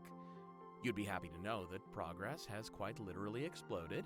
I guess it was only a matter of time before the floodgates opened. Oh, did you manage to push him towards writing more stuff now? That's kind of how I operate, though. I could go months without working, and it'd be no big deal. But once that ball is rolling, I have no problem making up for the lost time. I'm pretty sure that some people will make their own hours. As long as he gets the job done, he's free to handle it however he wants. Suddenly, that 12-month deadline doesn't seem too bad. In fact, I've even started thinking about what I want to do next. There's a whole world out there, and I've been locked in a room. Oh? Thinking of traveling the world? Hit it. Maybe one day, but I gotta start small. I was actually thinking of reconnecting with some family. Believe it or not, my life doesn't fully revolve around Isaac. You spent a lot of time with him, though, that's for sure. Really? You fooled me. He starts to take a pose for a few moments before speaking again. Right, back on track. I remember telling you that I basically grew up in a library. Well, I meant that literally. The librarian let me stay there when I needed it, so when things got rough at home, I'd just go get lost in a good book. Some familial trouble, apparently. I see. But things at home kind of got worse as time went on, so before I knew it, the library became my entire life. They sheltered me while I learned to read and write. I can definitely look back and say it was worth it, but At the time, it definitely seemed like the worst thing ever. I wrote a bunch of woe is me stories to attempt self-pity. Eventually, some of them found their way into anthologies. That was the first step. People kept saying how good my stuff was. I got an agent to help me with all the publishing offers that came my way. It's kind of wild how things work that way sometimes. But Oh, gee, I bet you didn't expect me to be a runaway, huh? A lot of people don't. They act surprised or shower me in sympathy, but I don't need any of that. I think I'm doing really well for myself.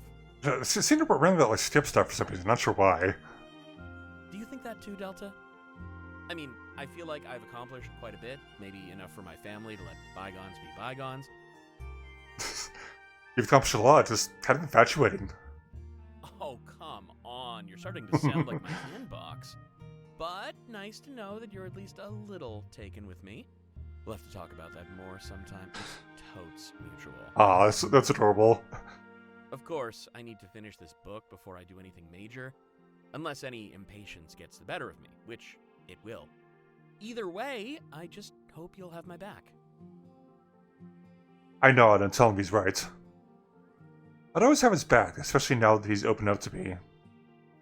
It's weird. I'll learn more about him in one setting than I ever have before. A runaway novelist who grew up in a library? A fancy relationship with his family and a renowned bibliography? I really need to do something with my life. Well, I gotta say, thanks for the chat. I hope we can do this again, maybe on New Year's Eve. You have 4 midnights after all. If I don't get one, I'll be offended. Love that. He smirks at me and our time with Triple R came to an end. He's right though. Because of the quantum leap, I'll have 4 midnights. Not only that, but I have 4 new friends. Isaac, Taylor, Dante, and Clace. Things are definitely going to be interesting on the 31st.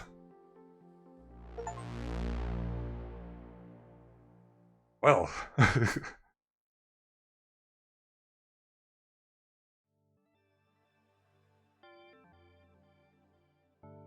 Do I have a... It's up there, okay. Just make sure I still set in the right category and all that. Yeah, this chance might happen. Who knows? Alright. Boom. Okay, it's time for number 3. Experience pivotal fragment. A brief reprieve.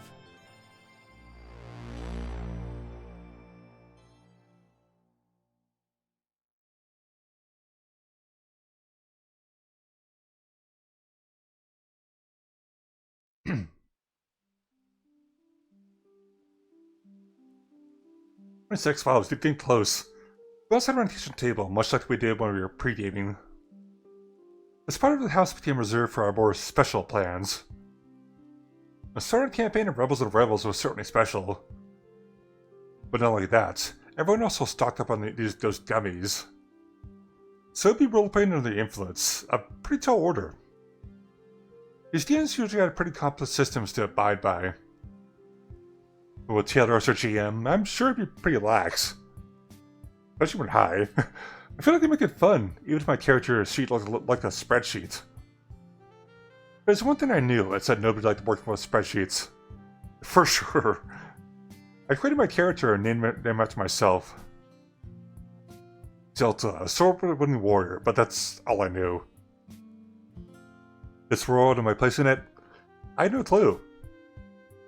It's odd how they kind of mirrored how I felt in real life. A DM set in a completely different world, and I can still relate. That's probably a good sign, though. I hate to play as someone I couldn't relate to. Alright, well, I don't want to get started just yet. These things usually take a little while to kick in, you know? Maybe we should just chat and relax until I'm ready to go. Sure, why not? Oh? Nervous about being a GM? Maybe a little, but it'll disappear. I usually end up locked to the couch when I have these things.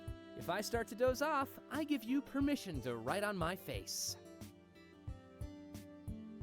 Permission appreciated, and likely to be abused.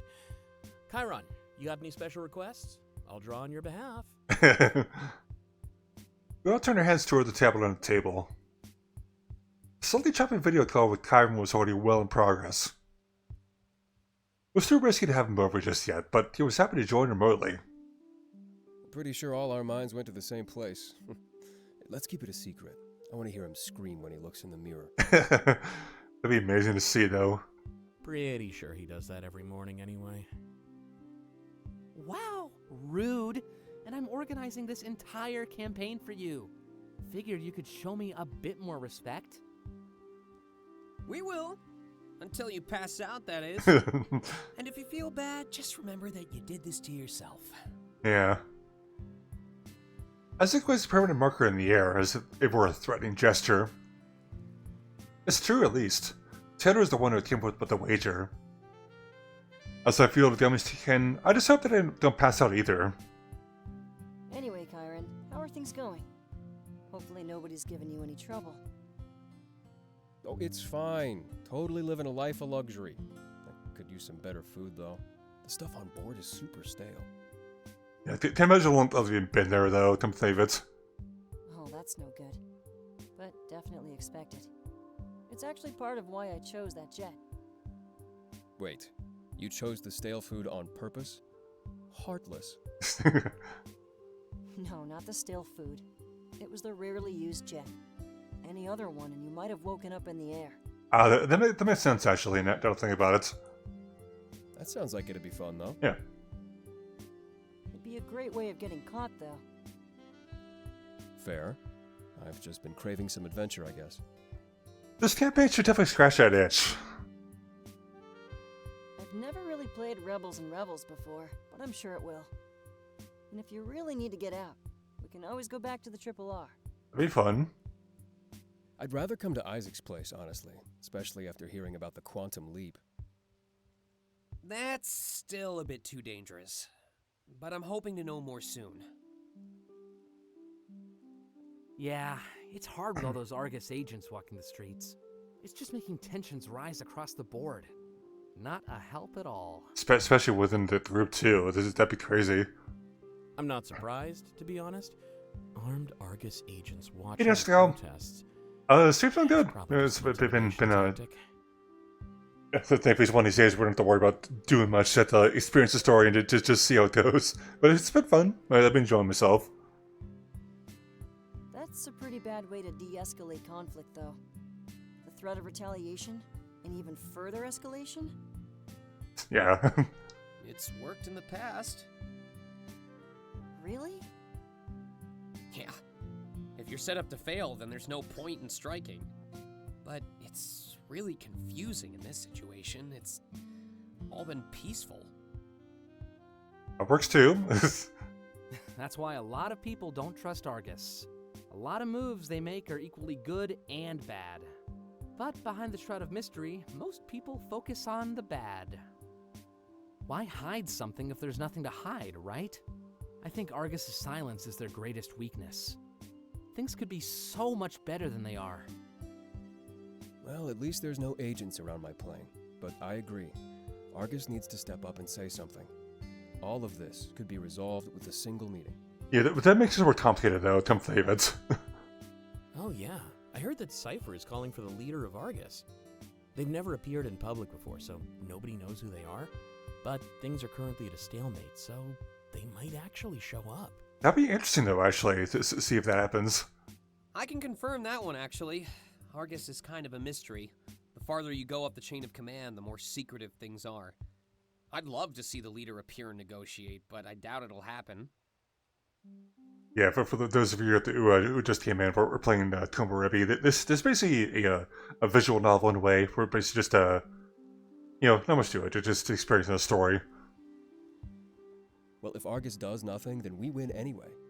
Hermes is going to get phones to all those zeros regardless. That's what Hermes said, at least. Nobody knows the true goals of either side here. But giving Argus time to act might end up backfiring. How so? Well, it's hard to get food in the city if you're a zero. That is also true, though. Right, the starvation thing. That, and each second gives Argus more time to plan. If they had agents good at acting, they could even infiltrate the zeros. It'd be wild for them to just pull that off, though, actually. Or Cypher, for that matter. They could sneak in and tear it apart from the inside. People say Argus is just doing nothing, but I doubt it. It's more like we can't see what they're doing. But in their minds, I'm sure they've already planned it all. Whatever happens in the next week or two is likely by their design. So if they let Cypher get phones to the Zeros? It's Be a probably bad trouble there. tactic. Let them break the law and then crack down. But I think we'll be seeing a move from Argus first. Huh. What makes you so certain? Well, if they don't do anything, Zeros could start dying. I can already see some of them on the streets looking famished. Oh. Hmm. Hermes extended an olive branch, sure. Argus could end this immediately by embracing the Zeros. But the longer they don't, the worse everyone's condition is getting. I can't imagine what it's like to be Hermes right now. But if they're anything like me, they know where they messed up. If Argus doesn't comply, they really could get phones to all the Zeros. Yeah, the feel this is getting kind of heavy for a D&D session. So this whole you do it or I will thing actually makes sense. I just wish that Cypher would strike while the iron is hot. Waiting on Argus to act is just endangering lives. You know, I'm watching this and I'm wondering if they had kept the tablet plugged in. Just imagine if the battery dies while they're busy talking about this. What a complex situation. It seems like the Zeros will get phones regardless, though. And those phones will either come from Cypher or Argus. However, the longer both sides wait to act, the more lives are at stake. Not every Zero had a friend like Isaac to get him in the system. If casualties had become a factor, then my heart would shatter. However, Argus is starting to lose some credibility. I even saw in a news poll that almost everybody wants to help the Zeros. The longer Argus takes, the more public the opinion shifts to support Cypher. And if a Zero died in the streets of starvation, well, I imagine that shift would turn into more of a landslide. But maybe that's part of Cypher's game, eroding Argus's public image. Whoever this Hermes was, they're definitely a genius. Holding the people to govern the world in a stalemate? I just wish the pieces on the board were actual lives. Any chance we could get things moving? I know the world is depressing, so that's why I wanted to do this. The slumber party and this new campaign, it's more like an escape. I think we all need those, actually. Rothstein's glances a nod. The slumber party was supposed to be fun, not scary. Try as he might, I don't think we could affect what was happening outside.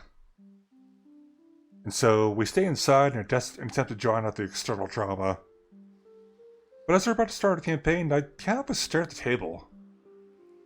A board is placed down with figures at various spots, ready to move. And Taylor, behind a cardboard partition, looks down at it. One person to be in charge, despite the world of characters. One person guiding things on its path, no matter what happens.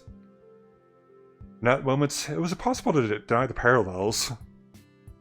I can only hope that Taylor is a merciful GM. And perhaps that Argus is a merciful corporation.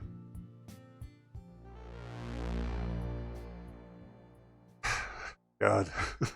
Yeah, it definitely seems like quite a bit though, actually. See. Okay. Time for our Taylor. Experience heart-to-heart fragment. Taylor 2. Oh, wait a second one? Oh, that's probably during the nightclub thing, I guess. Okay.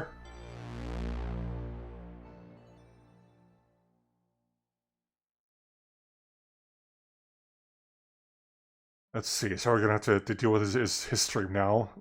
That'd be expected but crazy. As soon as I enter Taylor's house, I'm taken aback. It's a night and day difference when I compare it to Isaac's. You can tell that he's on the cutting edge. Everything is so modern. But I guess it had to be. I'd imagine a streamer needs to stay current. There must be all sorts of trends in the field, just like any other. Whatever he was doing, though, he was doing it right. He's not even somewhere other than the Triple R, though. All my other meetings and outings seem to revolve around that place. But here I was in Taylor's home, just to be playing at the nightclub. Well, what do you think, Delta? This is my castle, my pride and joy. And even better, I made it with no middleman. It's incredible. I'm really happy for you, Taylor. Glad to hear it. A lot of people think I went overboard, but I need a good set for all my streams, too. Believe it or not, I don't just game all the time. A lot of my streams take place around the house. Even did some archery in the backyard last week. It's like if you don't want to deal with it anymore, just VTube. It'd be a bit easier. He smiles at me before quickly choosing the subject. Pointing to the table, I noticed 2 plates of food. I was actually starving, so I appreciate it. 2 Taylor specials, an absolute classic. So, what do you say? Want to take a seat? I'm curious to see what's in those Taylor specials, but this will find out. I nod and we move to the couch.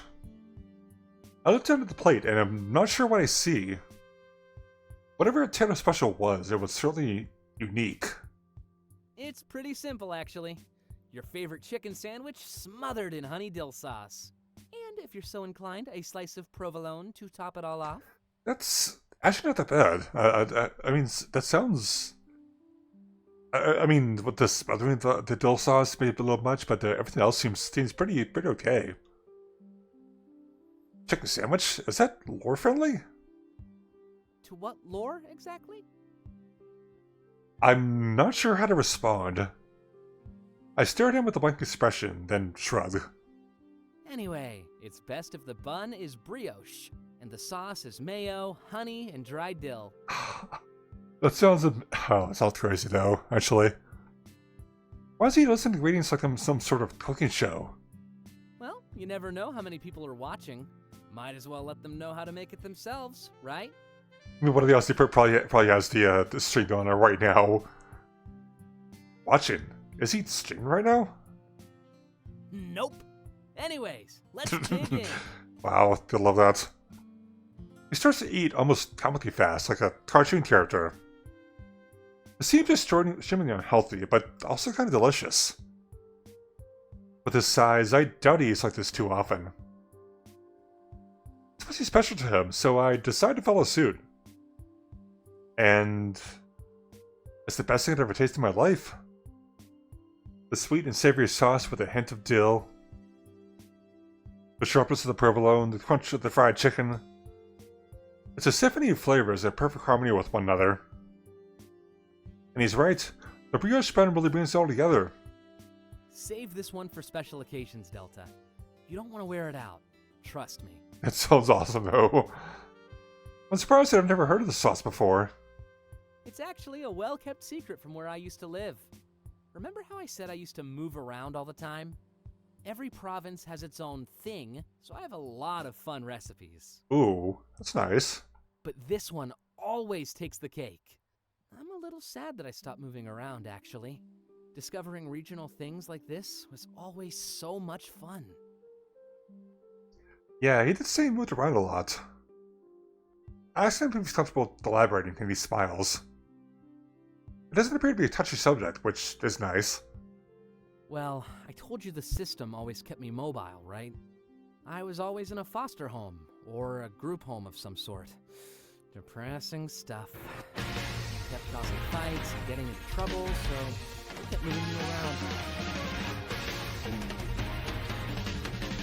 Hello! That Fox, thank you for the raid. Welcome in. How was your stream? Thank you for stopping by. Let me give a shout out real quick. Boom. There we go. Let's see. You're playing Fist. Ooh, okay. I was... Stick near X. North, south, east, west. Okay. Yeah, I remember playing Fist like when it first came out on Game Pass, but it looks pretty interesting now, actually. Oh, it's just I see this map of this area. Okay, where was the? Oh,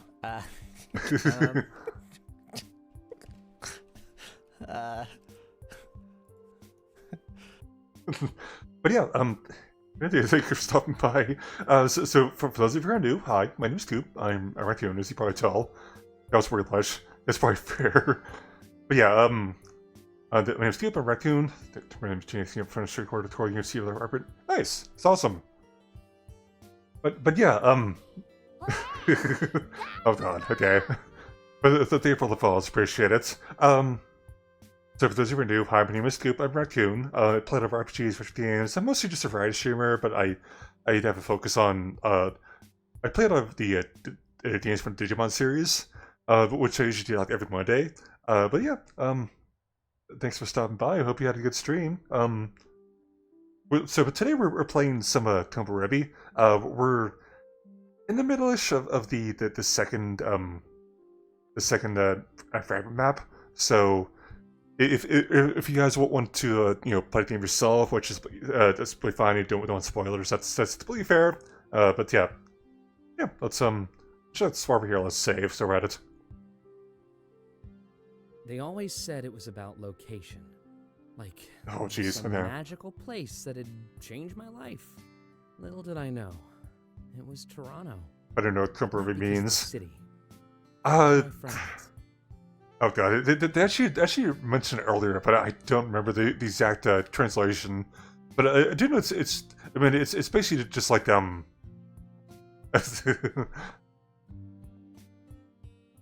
it's. Oh god. Yeah, I don't remember it was under the trees. Yes, that's what it was. Thank you. Yeah, they mentioned they were talking about it earlier, but I could not remember what it was. There was so much going on. Taylor, getting into fights and trouble. It doesn't make sense when I actually stop to think about it. I vaguely remember talking about how Taylor was a jerk for fun in the past.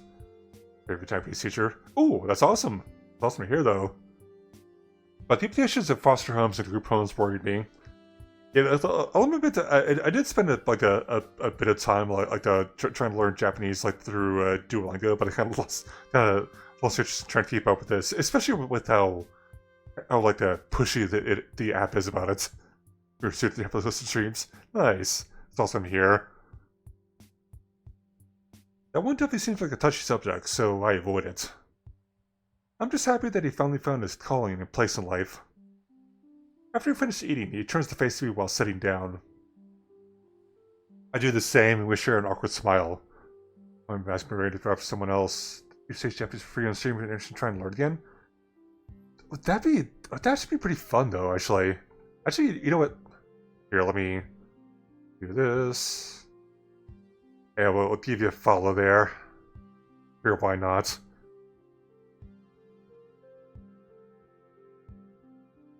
Anyway.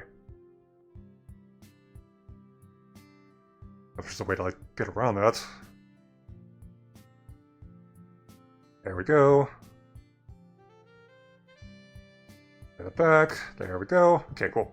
I'll remember this. That'd be fun. I'd be into that. Alright, yeah, let's keep going here.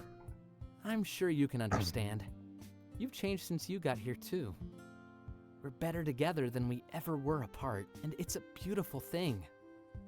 I can't believe I used to push people away instead of embracing them. That's actually while we're at it, let's give you one of these as well.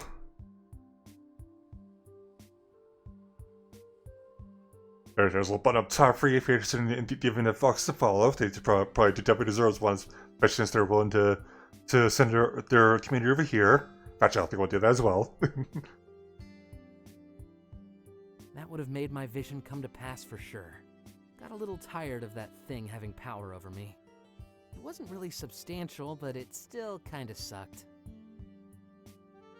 This vision sucked? Enjoying the game so far? I have. It's been interesting. Although I meant to it's like the first stream where you had the actual new content because I did stream the original version of the game that was on itch.io back in 2022 I think it was. It's a lot of that stuff was kind of the same as what I did during my last stream with this, but it's been a lot of fun though. It's the first time he's mentioned it, if I recall correctly. Tell him not to elaborate unless he's comfortable enough to do so. Oh, it's really nothing. In fact, it almost feels abstract. I can't see anything at all. It's almost like complete darkness. All I know is that I feel lost and alone, knowing there's no one that cares. and that's it. I just jolt back into consciousness. Pretty stupid vision, if you ask me. It's not useful at all. I beat it, too. I know that was the old me, not this version. Don't think of it, it would be kind of interesting to see stuff like that would happen, though. If I kept pushing people away, then I'd end up alone for sure. But now I have the best friends in the world, and the best fans. I guess mine was kind of a wake-up call, but that's pretty normal. I mean, that's probably fair, though. I'm far from the first guy who's made some changes due to their vision. Sometimes I wish there was a little more to it, you know? Anything with the follow Kitsuneko? Some grand destiny to seize, or some extravagant life. Sorry for all the beans for particular favorites. I'm aiming to as right now I'm aiming to go for Dante, but I think there's always a chance that something might change in the future. Because we're still pretty early. And then I start eating garbage. Yeah. I tell him that he already has that on his own. No vision required. Thank you for the follow as well, Foxes. He has one of the highest sub counts in the world and kills every stream. I guess it makes sense when you put it like that. From the outside looking in, I guess it must seem pretty impressive. But when you live it, every day is just like the last. It can lose some meaning. Even people at the top of the world are chasing their next big thrill. The things we dream of having can just fade away in the face of our next big goal. Or half lines like voice and half aren't. It's why I like to keep my life fresh and exciting, so nothing gets boring over time. I think it kind of makes sense though, because there's like I know technically like everybody else is there's their own character, but I think technically because like Delta is supposed to be like it's technically supposed to be kind of you like, in a way. So I think it's probably it makes sense, but I can understand why you think that. I don't know if it's your character. Yeah, that's what I'm saying. I can understand that, but at least good news is that I'm here to voice those lines. From what he said, he enjoys having multiple sexual and romantic partners. All of a sudden, that lifestyle seems a bit like an act to defy his vision. If he was always with someone other when the lights were out, then he'd never be by himself. The nervous spark he gives me at that exact moment only enforces my thoughts. Always talking about how the whole group should date. I understand even more. It'd be any gender orientation too, really. Yeah, the thing is kind of what they were going for. Is that they're not really like cluing into like what kind of gender he is or anything like that. So you pretty much go like any way you want with these guys.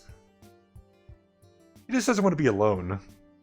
Anyway, I didn't mean to get all introspective. I actually just invited you over for some fun. Like, fun. It probably sounds shallow, but it's been on my mind since we met. However, after getting to know you, I've changed my mind. So an arrangement like that isn't something I'd just jump into. I value your friendship, Delta. But I'm open to some benefits. Whoa. This is also on brand for Taylor, that I'm not even surprised. This is the guy that flirted with me the second after meeting me. With everything he said, I figured he was after this all along. He knows or not. That's what I'm thinking though, but I'm still getting a little ahead of myself here. I should still answer Taylor since he's staring right at me. Friends with benefits, and maybe the option for something more? What do you say, Delta? No strings attached. But rope? Now that's a different story. Oh my god. As much as I'm considering it, I think I don't want to go that far. So I think let's just stay friends. Oh, that's totally fine with me. I wasn't trying to pressure you at all. It's part of why I invited you over here for a meal, more than anything else. It seems like the kinky type. That seems. I don't think that won't go that far though. I wanted you to know that I value our friendship, and I don't need to pursue more. It was tempting, and I thought I'd shoot my shot, but missing doesn't bother me. Might be hard to turn off my flirting though, but it's all in good fun, yeah? Yeah, he's a natural flirter for sure. I nod. He gives me a soft smile, like he's more comfortable all of a sudden. I guess he was thinking of this since he first met. It's been on his mind a lot. I'm glad we could clear the air and figure out what's going on. How about we just relax now and enjoy each other's company? Ooh, I could show you some of my big career highlights too. I smile at him and tell him that I'd love to do that. It's important to learn about the content my friends create. If we all supported each other, there's nothing we couldn't do. And because of that, I'm sure we'd find a future that's truly free from the darkness.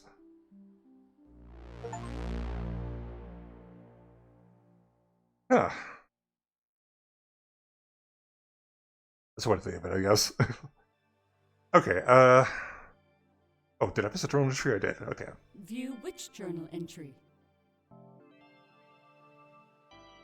December 24th. I don't believe these entries are doing life justice. There's a lot going on, it's hard to keep track. Things have been going well with my new friends, and I've started to hang out with them one-on-one even more. I went to Triple R with Place, Dante, and Nazik this week.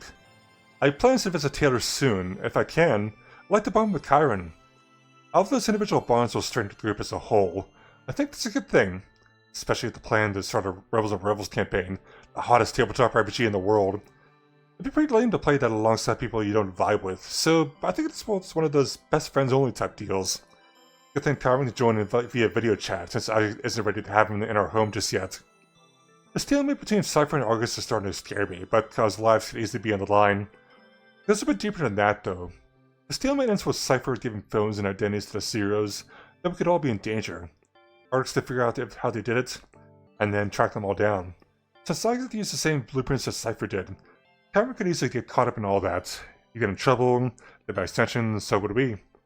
Of course, if Cypher wins, then might just actually win.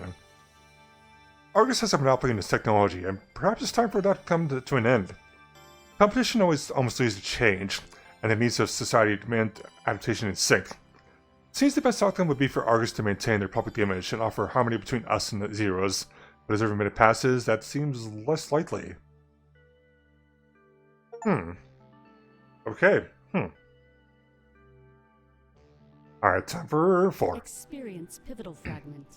Crossing the threshold. This one seems interesting though, actually. It'll be nice to be able to check this out, maybe.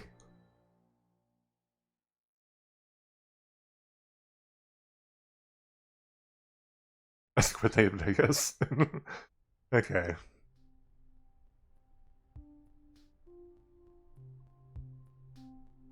I entered the Triple R and immediately waved over by my friends. Our usual table, at least when we're planning for group outings. Except this time, something is new. Calvin is sitting with them. That's a really good sign. He got in without any issues. Suddenly, a wave of relief washes over me, like a tidal wave. Weird how successfully doing the wrong thing could put me at ease. But I guess that's how things are when the lines are so blurred. There shouldn't be any issue with Kyron living in a city like this. With the protests approaching their climax, I hope for equality. Hey, Delta! We were just about to get started. Arriving fashionably late as always. Yeah, I'd definitely say fashionable. Sick outfit, Delta. You're killing it. I'd love to see the outfit that Delta has on. That sounds interesting, though. I thank him and smile. I do always try to look my best. It was a special occasion, too, after all. I'm not so up to date on fashion and stuff, but I do think you look nice, if that means anything. Oh, that's a good thing to think of that, though. I think it looked great. I'm kind of jealous. But jealous of this? It's basically just scraps from the colony. Everything back there is a hand-me-down. I mean, you just have the vest on, so I mean, it works. And I hope he's wearing pants, because if not, that's like, I can't imagine wearing someone else's clothes. Somehow I don't believe that. I don't think I do either, honestly. What is that supposed to mean? I look over at Isaac and he simply smirks. Glad to see you all getting along so well. I'm guessing you're less worried now that we're here? Yeah, we made it through, so it should be fine. Something like that, yeah. Until he walked through that door, it was all theory. Not that I didn't trust you, but seeing it certainly helps. Seeing is believing, yeah? That is also fair. Yeah. So, I wanted to talk about a couple of things while we were here. I have an interview with Argus on Friday before the bar. We know. I'm telling Chiron. He's not in the group chat, remember? Hey, can I join that, by the way? Gonna have to teach him to use the group chat now. Let's see how things go at the Wayfarer first. I'm a bit more worried when it comes to our chat room. They could monitor that, but not our real-life conversations. Argus better not be monitoring our group chat. Yeah, I hope not either.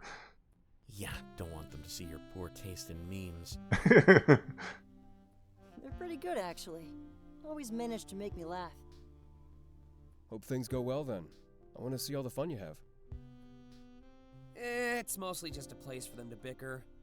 But entertainment is entertainment after all. Anyway, you were saying about this interview? Right. Well, it's at their HQ. They kinda want me to move up the corporate ladder. When I'm there, I'll have access to some of their computers. Oh, so it's working out then. That's kind of cool, actually. I figured I'd take a deeper look into what's going on. You know, if there's any heat or suspicion on our group.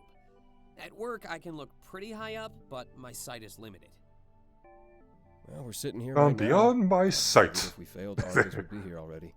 Do you really need to risk snooping around like that? Well, if no one's in here, it should be fine. So, hey. Not really, but I was doing it for everyone else. I'm certain that we're safe, but they were all paranoid.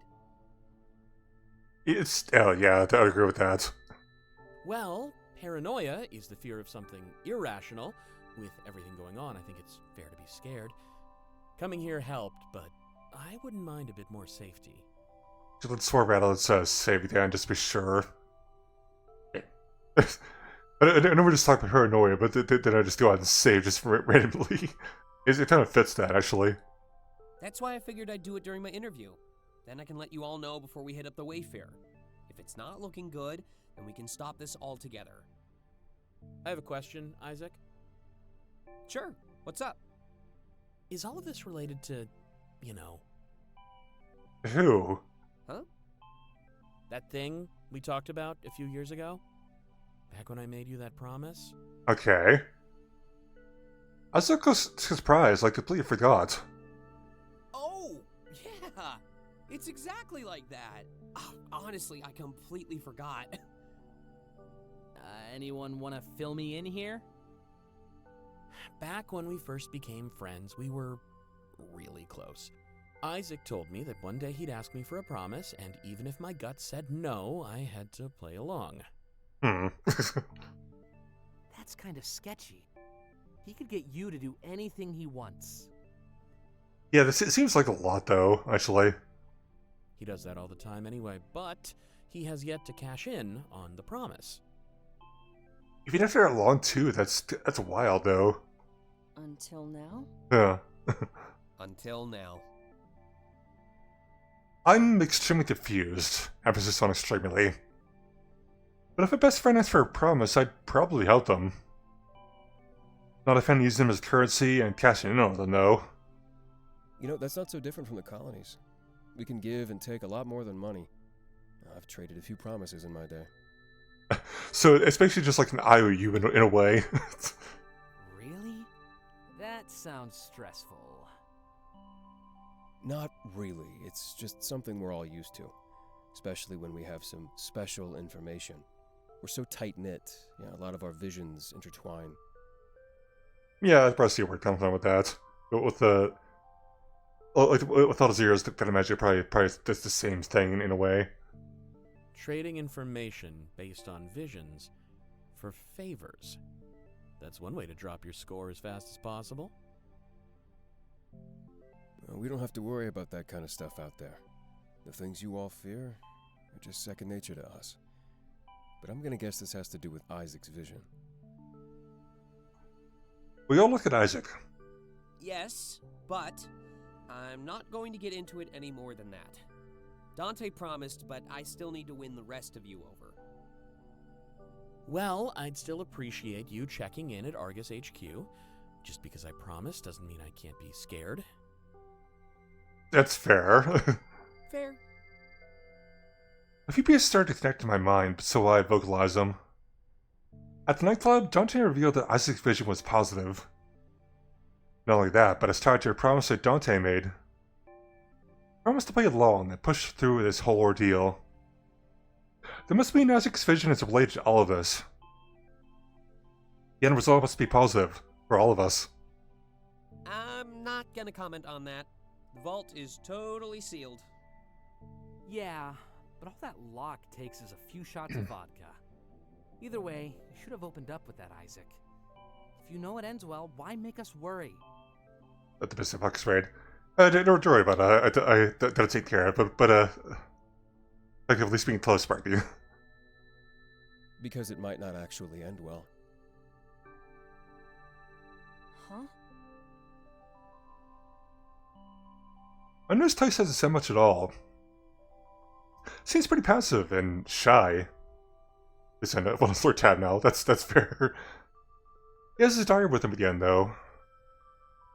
He slowly flips through the pages like he's only half there. Why wouldn't it end well? You all seem so confident that you've beaten the system, but in my vision, I'm a lot older. And still stuck in a colony. What? So I figure it's only a matter of time until I get caught. And that means you'll probably all go down too. Don't you think you could have told us this sooner? Yeah, it seems like there probably be the case for like a lot of the people in the colony. They'd probably still be stuck there if it wasn't for Cypher and all that. Well, it's not like it came up until now. I've only been around you like 3 times. And there goes the promise. That's true. Wait, hold on. There's no reason to give up. Both visions can play along with each other. But I haven't even told you mine. Well, let's say this all works out. Equality for zeros, and none of us get in trouble. Wouldn't we all be free to leave and enter the city? Maybe you're just visiting friends who stayed behind. That's a pretty big maybe. For sure, though. But it's better than the alternative. So let's not write anything off just yet. We should trust Isaac and let him investigate. But we might not know for years. No, that's impossible. Look at the protests. I think things will be decided real soon, especially with the ultimatum from Hermes. Right, starve or save. Kinda sick of feeling like my friends are pawns. It's not like any of us asked to be part of this game. I know that. It's going pretty good, though, all things considered. And Cypher's phones weren't as secure as the one I made. If everyone got Cypher's version, they'd already be caught.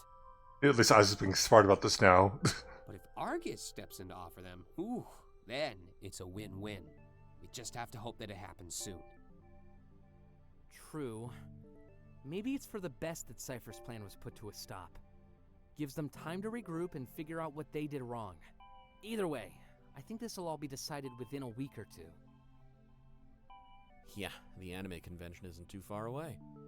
I talk about anime conventions now. Well, it's a weird time with this. Why choose an anime convention anyway? My God. Well, I doubt they chose it because of that. The schedule's probably just aligned. If you go to the freaking anime convention, that'd be crazy though. I'm not sure that Hermes said it'd be during the convention.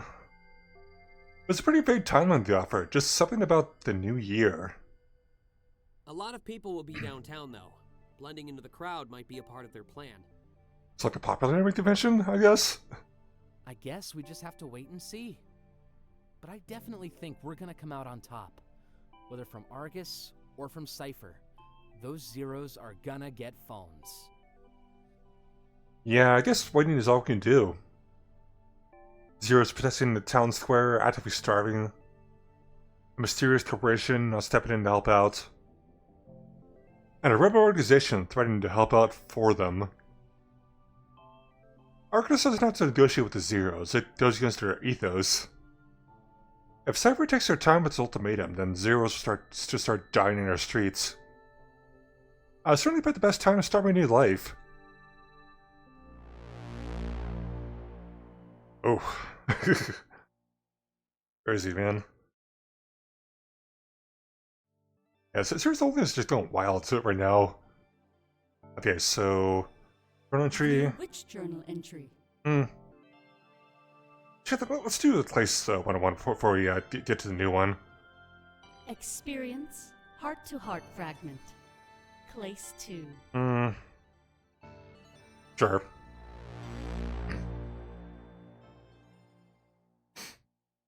What do I want to do with that?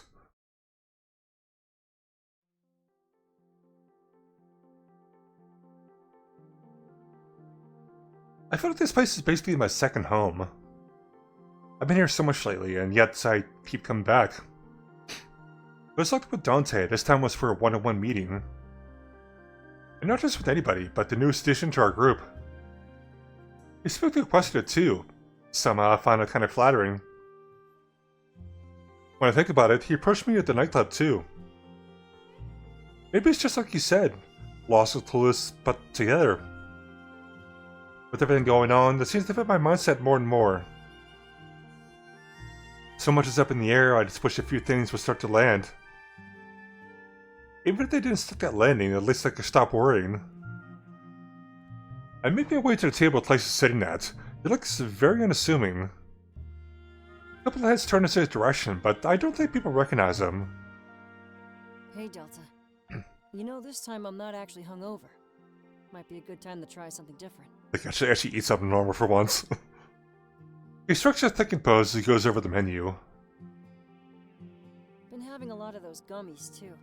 When I have them, I eat everything in a 20-kilometer radius. Both good and bad, though. Gotta watch that waistline. Also, that end up with the munchies sometimes. He takes a big sip at the ice water in front of him. Just one of the many things I'm contractually obligated to do. You know, the work never stops, even when you think it does. Hiatus? It's basically nothing more than a glorified formality. So the industry controls his body in addition to his personal life? Everything about what he's been doing telling me just seems awful. He shakes his head like he's stopping an incoming rant. Sorry. I invited you here because I wanted to apologize. I still feel really bad for that conversation we had at the nightclub. After a few drinks, I guess I just start to say whatever comes to mind. Actually, it was kind of the highlight of my night. Really? The whole Hi, night was Tauntaun. dedicated to you. Welcome back. Figured that would stand I've been out good. more than me. It's been pretty nice getting a chance to just, chill and to just play, watch the story unfold. The type of just happy that it's something you don't have to worry about. You don't have to focus on playing. You just let it play. He flips the pages of a journal the rest in front of him. It must be his diary, a place to vent all his woes. That's why I usually keep that stuff in here. But at least compared to like the other like three or four other visual novels I played on stream like Survive. Like, at least most of that is just visual novel stuff. There's the battles. That's just some advice from my old manager, though. Never vent to another person. They're walking gossip machines. He didn't even want me to keep notes on my phone. Just this diary. It'd be way easier to put notes on your phone, though. Although I guess if you end up like fat fingering a key, you just have to spend half time just deleting them. Sounds like someone's overly cautious. But I guess for the best, given how in the spotlight he is. I choose not to speak, to let him continue to talk about himself. But he's not my manager anymore, I guess. Passed away a while back, during my world tour. He just gave me a new one, like he didn't even matter. Ew, okay. But I guess I don't really matter either. When I'm gone, another idol will step right up. It's like a machine. It keeps going, despite you. It's kind of crazy about how it works sometimes, with how disposable the idol industry is. He looks off to the side like he's sad and ashamed. Right after apologizing, he's already back to talk about work. I can kind of understand. He's known little else for his entire life. He flips through the pages of his diary and directs my attention toward it. I didn't mean to snoop, but the motion just drew the attention of my eyes. I can see a sketch. A happy family standing next to a car. They all had names drawn beside them, but the page moved far too fast. All I could make out was that one of the names started with a W. I quickly look back at my place as he continues to talk. When he died, I was emancipated. I wasn't old enough to sign my initial contracts, so he did it for me. Honestly, he was the closest thing I ever had to something normal. So it was like a family member, like a dad or uncle or something like that. Oh, kind of fun though. They kept bugging me, saying I had to sign new contracts of my own. I managed to negotiate this hiatus, so I could have some time off. Told them it was so I could grieve. I just wanted time away. A breath of fresh air can change almost anything, especially when you're locked inside all the time, like I was. This life is brand new for me, just like it is for you, Delta. He places his hand on top of mine. And that's why I feel like we have something special. Even if it's just a lingering feeling that'll slowly fade away. You may get to keep this life, but for me, it's just a glimpse. Honestly, pretty much every blush sprite is cute as hell. It's adorable. Something inside of me feels really weird. I can't tell if he's trying to be romantic or just a good friend. But when he speaks now, I don't just feel that anxiety, that hesitation. Just like when he blew that kiss to the crowd and put on a smile. There's something about this that feels like it'd be an act too. Perhaps he's trying to exit the comfort zone while he still can. You know, you learn a thing or two in this industry. How to charm people, make them want you. At least on stage. Off of it, I'm oblivious. But I've been thinking about the quantum leap. It might be my first and last chance to take part. Never been to a proper New Year's Eve bash. Which is nothing I haven't seen before either. I did tend to wonder if somebody ever tried something similar to that. He blushes and looks from side to side. The hand still remains on mine, a soft, gentle grip. Would you consider being my date for the evening? Or at the very least, spend a midnight with me? There should still be enough for the others. Thoughts of the potential night fly through my mind. Form my nights and form my new friends. Obviously, I don't think Karen would be there. I remember Clay saying he wasn't allowed to date. This probably isn't a serious offer, just some fun. You know, to make the most of the hiatus. Thank you for a moment for speaking. I'll spend a midnight with you, but just as friends. I squeeze his hand softly before pulling my own back. Seems fine with my answer, but I can tell it didn't go the way he wanted. I think that's fine. I mean, I think that's all I need. I just thought it'd be nice to experience something more for once. Probably an act of rebellion. My time of freedom is fleeting after all. So, just as I thought. It's better for the best that I said no then. It would actually be unfortunate to turn this friendship into something more. Even if I wanted to, he'd be going back and forth pretty soon. We've run out of time. He starts to wrestle with the scarf, looking like he's zoned out. I just hope that nothing gets in the way. When I think about Isaac and Chiron, I start to freak out. I mean, we wouldn't know we're in trouble until it's already too late. I even started to have some bad dreams about it. Embarrassing, I know. But good thing I have those gummies. A sound, dreamless sleep. Even suppresses my vision, too. It's pretty peculiar, but it's also an ambiguous statement. In this moment, I'm confused if his vision is good or bad. Out of respect, I chose not to bring it up this time. By the way, were you gonna order anything? I'm gonna keep it light since we're coming back here tomorrow. I ate too much junk food on the plane anyways. Gotta cut back. That is fair. I shake my head. I just came to speak with him. But we're coming back with Chiron tomorrow for the first time. I'd order something special. There was much occasion after all. Well, I'd hate to come and not order anything at all. Maybe I'll just grab a salad or something like that.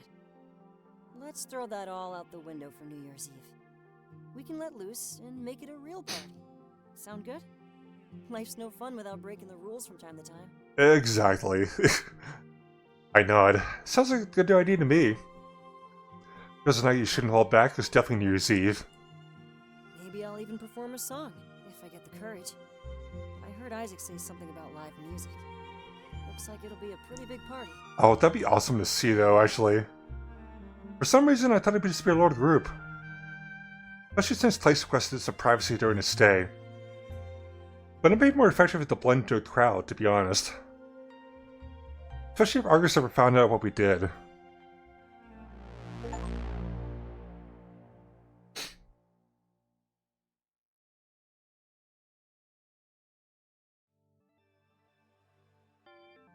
Okay, journal entry.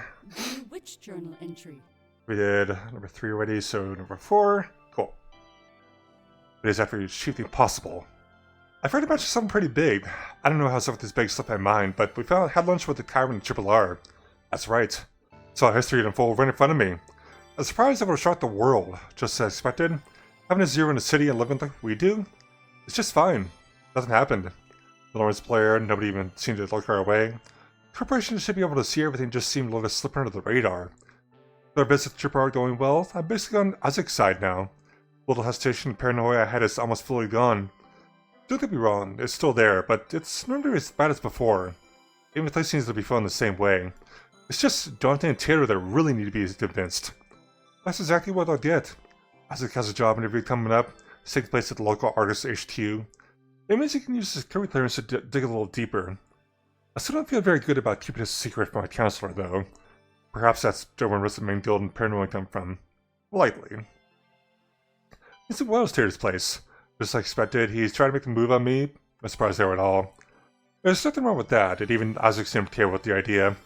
Not sure why, but whether he pursued these leads or not, it feels nice to have his blessing. Kid always talks about how the entire group should date, and now I know that this is definitely not a joke. And everyone would be more or less be fine with it, too.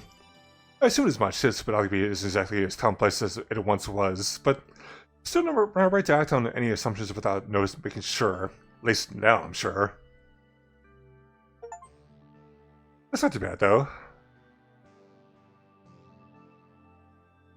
Ugh, okay. Alright. Experience pivotal fragment. Rebels and Revels, Part 1. Oh, good. I can deal with this now. This will be fun. That'll be interesting to see, I think.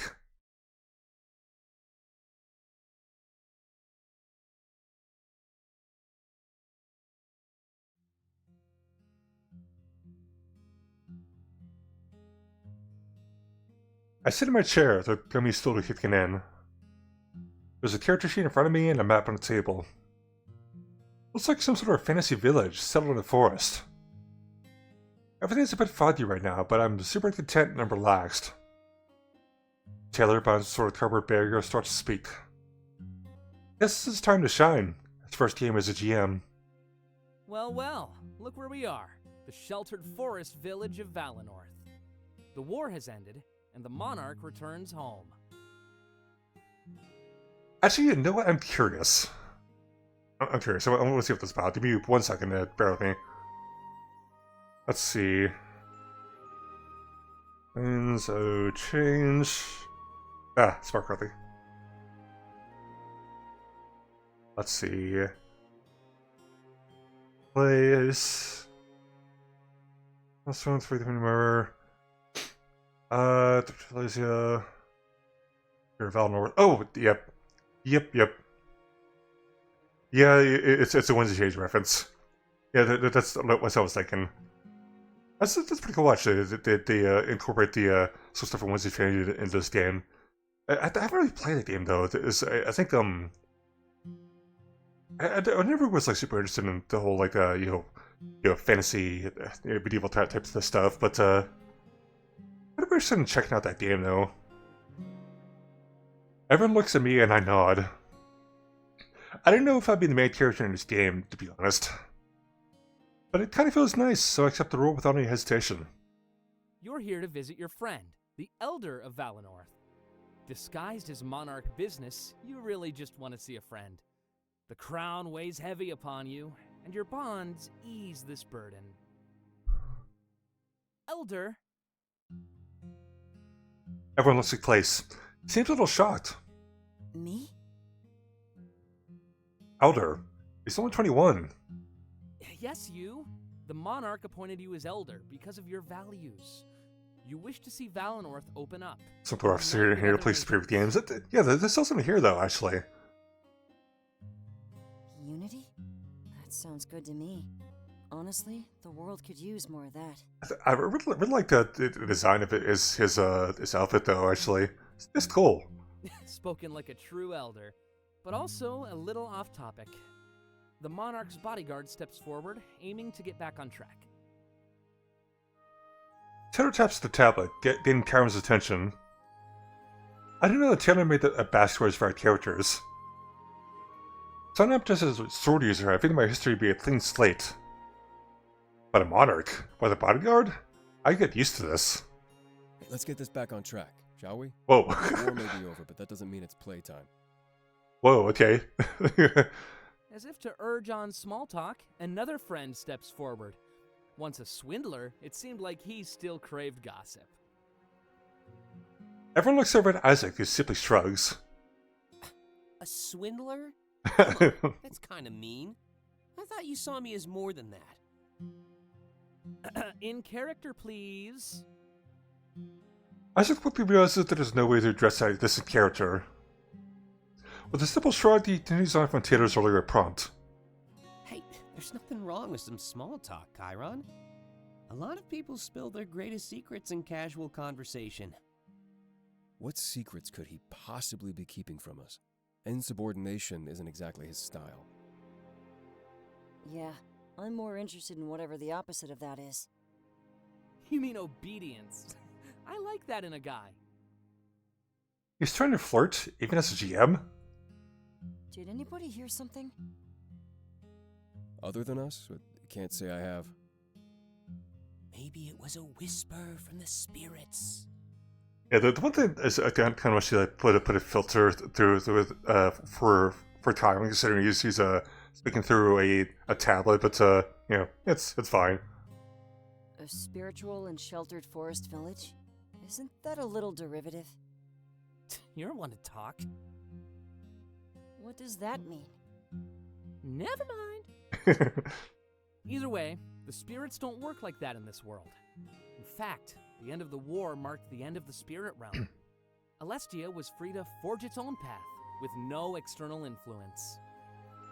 No external influence? Funny for a GM to say. In character, please. Oh, how I hate those gods that look down upon us, cursing my existence to that of a lowly swindler. Isaac just doesn't want to be involved in this anymore, but... For the record, I think being a swindler is pretty awesome. In a way, I guess. Totally agree. I'm just some dumb mercenary. I fight henchmen, while you topple nations. Oh, so you do think I'm awesome. Thank you for the heart, by the way. Yeah, and you totally look the part. Yeah, I'm definitely thinking about getting that, redoing that heart emote, because I'm not, 100% fond of it, but, yeah, it works so far. He sounds it, too. Pretty good reference, Taylor. I wonder if anyone will get it. It's not like there's anyone watching us. True. Oh, of course. So, why are we here again anyway? Didn't we have some monarch business to attend to? Everyone exchanges glances, then stares right at Taylor. Oh, of course, the official business. What was that again? Are you serious? I said, what was that again? Taylor notices his head towards Dante, it's for Q. Dante holds a piece of paper, a mock scroll. And at that exact moment, the monarch's advisor bursts into the room, holding a scroll and struggling to catch his breath. It seems urgent. You know, about the reference. I think I missed that one, actually. I am not acting like I'm out of breath. Immersion killer. Just go ahead and read the scroll. We need to get this show on the road. Right. Sorry to disturb your small talk, Monarch, but I have a matter that might need your attention. Might? Might. No, it definitely needs your attention, and I was talking to the Monarch. not you. When you're in my village, you talk to me. Let's not start disrespecting my authority here. Everyone looks at each other, shocked that Clace put his foot down. Friendship with West Isaac calls voice character Isaac played was a change. Oh, okay. Okay, I think I get that. Yeah, I think they probably missed out considering, you know, as I said, that I've not played Wizard Change, so which I think I definitely do want to change that actually. Here, let me 1 second, maybe barely a second. Surf EB, hello. Kind of meta? Yeah, I would say so, for sure. Oh, ow.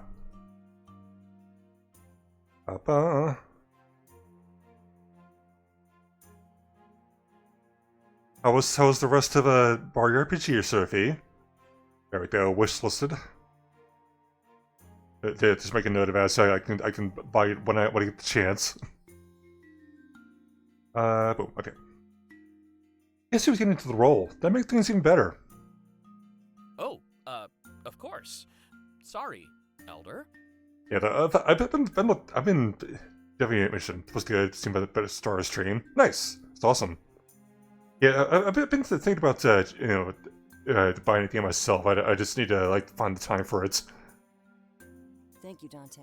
Put time and money, or not other things to be busy with. Sorry means nothing if you keep slipping up. He's right, you know. Should I get that in writing and make you sign it? Binding people to their word is kind of my thing. True. That's why I live my life by one rule. Never count on somebody who's unreliable. It's impossible to strike on the promise of a maybe. All right, I get it. Well, if you don't find me reliable, then have this. It's a letter from the Thorns, back in Mazio. It's actually pronounced Mazeo. Really? That's not what I've heard. Killjoy. Well, I guess everyone says it differently. Anyway, feel free to let them know what's happening. Of course. Sorry about that, everybody. The voice from above seems to keep cutting me off. Been happening more and more lately. But go ahead and lay it on us, Dante. Can't possibly be worse than the war. I've been good. It's been a pretty decent day for the most part. Just not a lot going on, but it's been chill. Maybe not, but it could easily start another. The war definitely left a big power vacuum. We have to face that fact. Unfortunately, a power vacuum in Mazeo is a lot worse than anywhere else. Yeah, for fortunate to do that. We're fortunate not to be able to keep still for as long as I did last stream, but last time we did this, because we're sure I do have to have an early day of work tomorrow. But I've been enjoying myself so far. You said the Thorns, right? Yeah, I figured you'd be familiar with them. They're using the confusion and chaos to make a move. It's pretty clear. They want to undermine our newfound leadership. And let me guess, their main weapon is blackmail. Yeah, I've also been thinking about probably redesigning my stream layout too, because like I did redo my schedule, so I think I kind of would like design it a bit after that. Unfortunately, it's still probably take me a bit though. I'm thinking about saving that for like next year, maybe something. I don't know. Of course. After you stopped swindling, they took charge. Or maybe they even started during the war, when you were busy. But the townspeople are in their hands. Not willingly, of course. We should take care of this as soon as possible. A hostile Need to be Mazeo competent is myself, exactly yeah. my idea of a good neighbor. Yeah, there's always time sometimes where we have to, like, you know, they maybe probably need to update things. It happens, though. But how can we fight back? Contrary to popular belief, paper does beat paper. We dig up dirt on them and ruin their credibility. Then the blackmail they have means nothing. I don't think that's a good idea. We have to prove our leadership to those still on the fence. Subterfuge and shady stuff will only make us seem dubious. I agree. Our goal was to lead the world into a better age. We can't resort to the same tactics our enemies did, or even the ones we used in order to win the war. Remember? We all promised. That kind of stuff would stop after we won. We're leading now, so we have to do it right. Fine. Old habits die hard, I guess. It'll just be hard to win a battle where our enemy fights dirty. Remember, we were a little dirty during the war. That's how we won. But this is just some gang of information brokers. They'll live up to their name, nothing more than thorns in our sides. They can't hold a candle to the triumvirate, right? The worst is over. That's also fair. And if it isn't, then you'll always have my sword arm. In fact, I expect an ambush or two on our way back home. We should head to Museo while it's still bright outside. I agree. I made good time on the run over, too. If we leave now, we'll make it before it gets too dark. And that's just when the thorns are most likely to strike. And with that, our merry gang is reunited once more. Fresh off the heels of one war, it seems they aimed to prevent another. They head out hoping to win this battle the right way and prove their mettle. Because even though the previous tyrannical leaders were dethroned, the people of Alestia hadn't fully embraced their new leaders. If things went awry, the new monarchy could very well be usurped.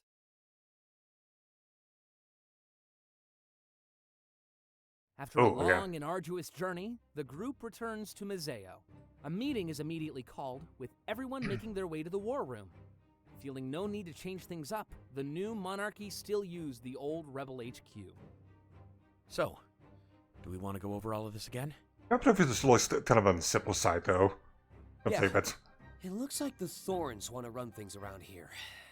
Apparently, they've dug up dirt on all of us. A lot. If they spread it, the people could fear us. Giving them a legitimate claim to leadership. There's no way the people would side with the Thorns. Leaking secrets speaks more about them than us. It's a pitiful, destructive way to seize power. Don't forget what my job used to be, Clace. Oh, right, sorry. But you did that stuff out of necessity. It seems like they're just doing it for fun. seems like the tables have turned, actually. We took a turn on the Triumvirate and used it to take them down. I suppose it's not out of the question that someone would do the same to us. Hello.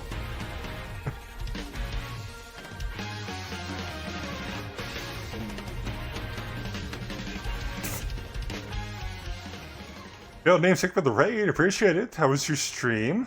Thank you for stopping in. I don't know if any of the mods here would mind giving them shout-outs. Otherwise I might do it myself. Quite fair. But yeah, how was your stream? How'd it go? What were you playing?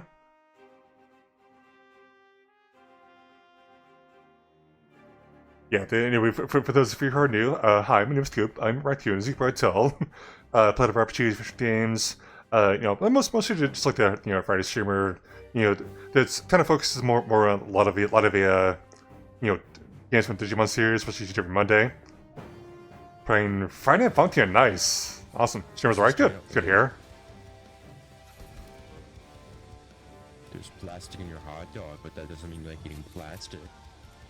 Yeah, let you guys have fun.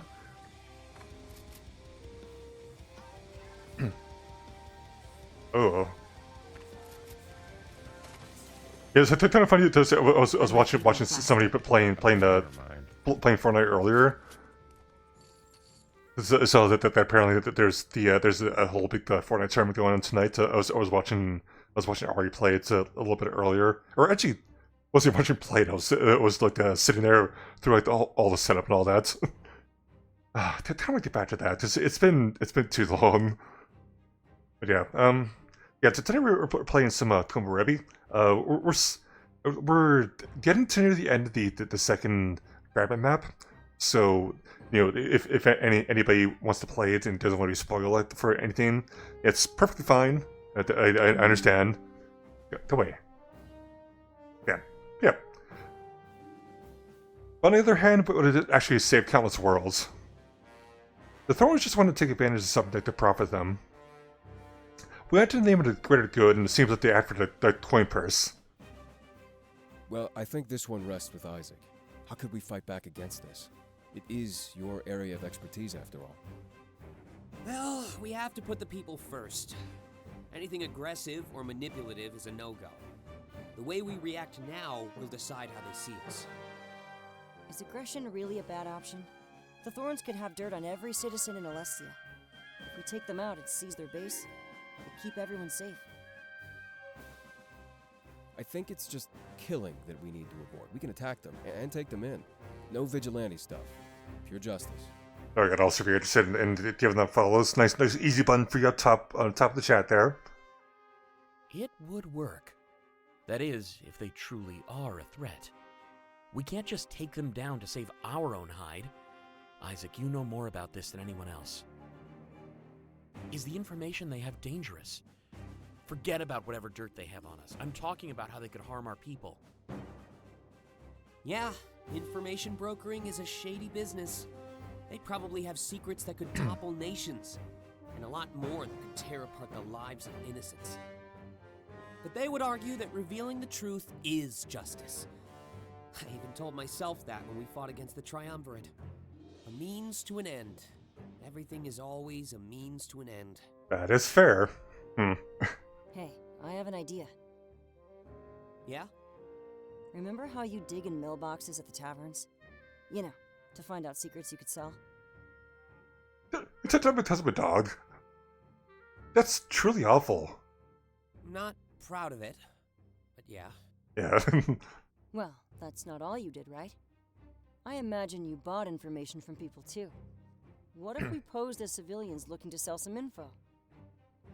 And catch them in the act? That'd be fun, though. Or it'd be interesting, at least. Entrapment? Isn't that immoral? Not necessarily entrapment, but a way to get into their base for recon. That way we could see what they're up to in every regard. And crack down if we see anything worrying. Good point. Well, this certainly seems morally gray, but I don't see anything that would reflect poorly on us. We'll only take them in if we see the potential of harming our people. And if we don't?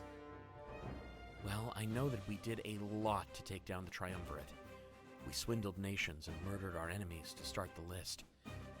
If the Thorns bring that to light, we'll have to accept the repercussions. Is there really no other way? Unfortunately not. Well, it really isn't right to try and cover up our actions. Especially if it means hiding the truth of things from our people. That's exactly what the Triumvirate did to us when it came to the spirits. They hid a truth that they knew would jeopardize their leadership. If we approach this from the same angle, then we're no better. We have to act in Alestia's best interest, not our own. True. It's what we've always done. So, that's the plan then? Infiltrate their base and gather data? Yeah. And we only take action if we believe our people are in danger. With what Isaac said, though, I'm almost certain that they are. We just need to prove it before cracking down on them. That is a smart way of doing that, though. Yeah, I can go with that. Is this acceptable, Monarch? For a moment, I forgot I was taking part in this game. But in retrospect, it really did make me feel like I was the leader. Everyone talked about what to do for presenting me with their best option. But it was really the best option.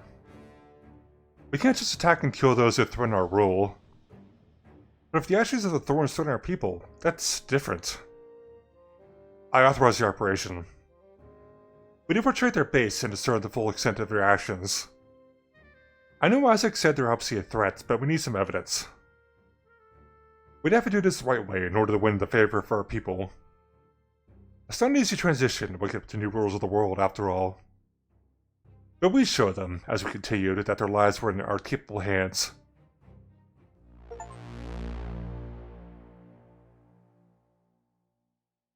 Oh, man. Okay, so... No... Reveal feature fragment maps. Yeah, figured that. Backwards? Oh, we can. Okay. View which journal entry? Especially since there's no one-on-one with Karen. Yeah, we have to do one of these now.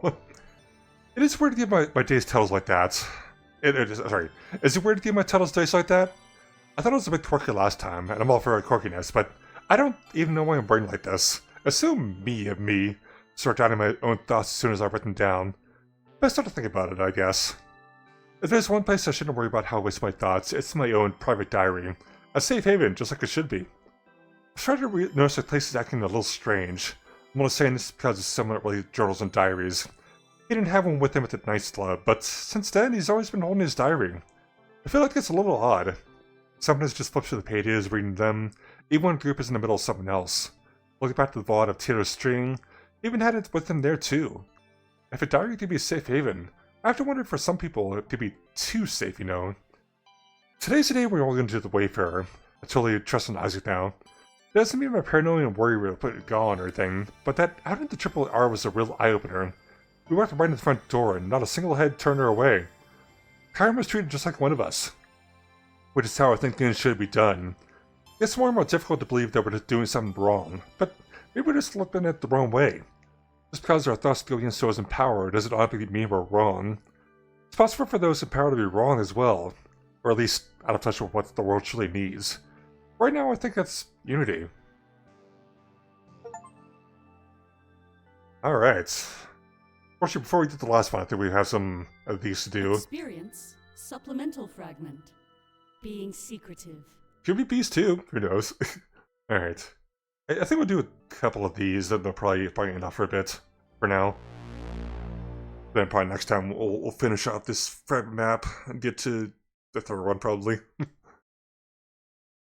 See how it goes. Ow! Ow! Ow! Ah! Ah! That was loud. Hey, you all there? Of course. What's up? Yeah, these supplemental fragments are basically just like, with their group chats, it kind of visualizes it with them talking to each other like this. Well, I just want to thank you for letting me join the chat. Unfortunately, we're kind of a little behind with these fragments, so we're kind of going back a little bit in the story in a way. No problem. The pleasure is all mine. Oddly enough, I actually feel like I'm part of the group now. Let me guess, you didn't before? Not really. But getting added to the chat kind of changed my perspective. Yeah, it tends to do that. What do you mean? It's kind of like a paradox. You're not part of the group until you're part of the group. That doesn't make a lot of sense, but go off. I don't follow. Yeah, I'm not sure about it either. The same thing happened with Delta. By the time we added them, they were already moved in. It's like a rite of passage, making it official, you know? I guess it makes sense. Don't listen to them, Clays. Delta didn't even feel that way. It was just decided for them. Yeah, and we're doing it again. Okay. I see how it is with that. You should let people tell you how they feel instead of choosing it for them. I like that. Let's do that. It's so much better when you control the narrative, though. So what's kind of like this game is it that basically just like each character is like are good, but they have their own problems. Says the writer. Hey, don't be rude to Dante. His writing changed my life. That's pretty dramatic. Yeah, it's like that whole you changed my life meme. But it's true. You're a genius, plain and simple. This still works too. Idea. This is flattery. Please continue. Well, before we got into all that, I was about to suggest something. And if you're as smart as I think, there's no way you disagree. Go on. Well, you keep saying that I'm one of you now, but I definitely feel like the odd one out. Because of the stardom? Yeah, that's what I was thinking too. I don't know. I just feel better if I could have a nickname in the chat. I wouldn't want people to find out I'm here and try to get to me through you. That works. Oh, I see what you mean. You're totally right. Speaking of controlling the narrative... Hey, I'm not controlling anything. Great minds just think alike. They definitely do. I see why. That's not the expression at all. It's more like, stupid is as stupid does. Oh, there's these guys. They're something to see, though. Something here, I think. Stupid. If you don't know, then you're only proving my point. Hey, all of you. In the interest of conserving my rapidly declining IQ, what kind of nickname would you suggest? One of you... Oracle. Bubblegum. Or cotton candy. Or that too. Cotton candy, huh? I dig it. Love the way it melts in my mouth. Alright, bubblegum it is. Denied. Sounds pretty cool, actually. Well, shit, bubblegum is already melted as well as the mouth, so time to... oh, whatever. Just so you know, and I mean this respectfully, I will absolutely mess up and use your name. Just as long as people don't pay attention, then we'll be good. Well, I'll change my picture and name then. If you slip up and call me Clace, just censor it in any screenshots. A fair compromise. I was gonna try and put your mind at ease by telling you how secure this chat is, but I know Taylor posts screenshots of it every day on social media. Just imagine if he shows a screenshot of it on his stream. That'd be a lot, though. Yeah, that's kind of why I brought this up. But I'm not gonna tell him to stop. It's your chat, not mine. Hey, there's no need to do that. Back at the nightclub, we promised you privacy. Let me help you out here. It's not a big deal. I'd really appreciate it. This vacation is supposed to be a blast. I wouldn't want it to turn into something stressful. It's settled then. But you're appearing on Taylor's stream, right? It might be a bit harder to keep your presence low-key. Nah, it's fine. None of my viewers know where I live. I'm a private guy too, so I can understand Clace's request. Oh, that's fair. Well, anyway, back to what we were saying earlier. We're happy to have you here, Clace. And you're safe with us. Yeah, if anyone messes with you, I might just get angry. I'd be willing to put up a moderate to severe fight. That's what I still appreciate, you know, Tay. You're have something to see, though. See? Your own personal bodyguards. Thanks, guys. It's like, I'm here and I'm willing to maul people.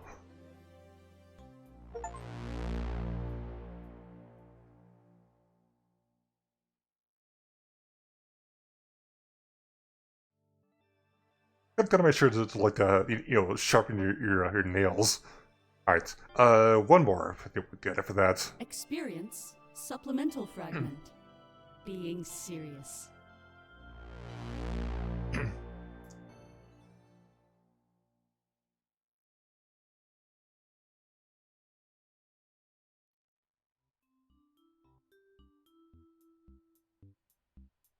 Is everything all right, Isaac?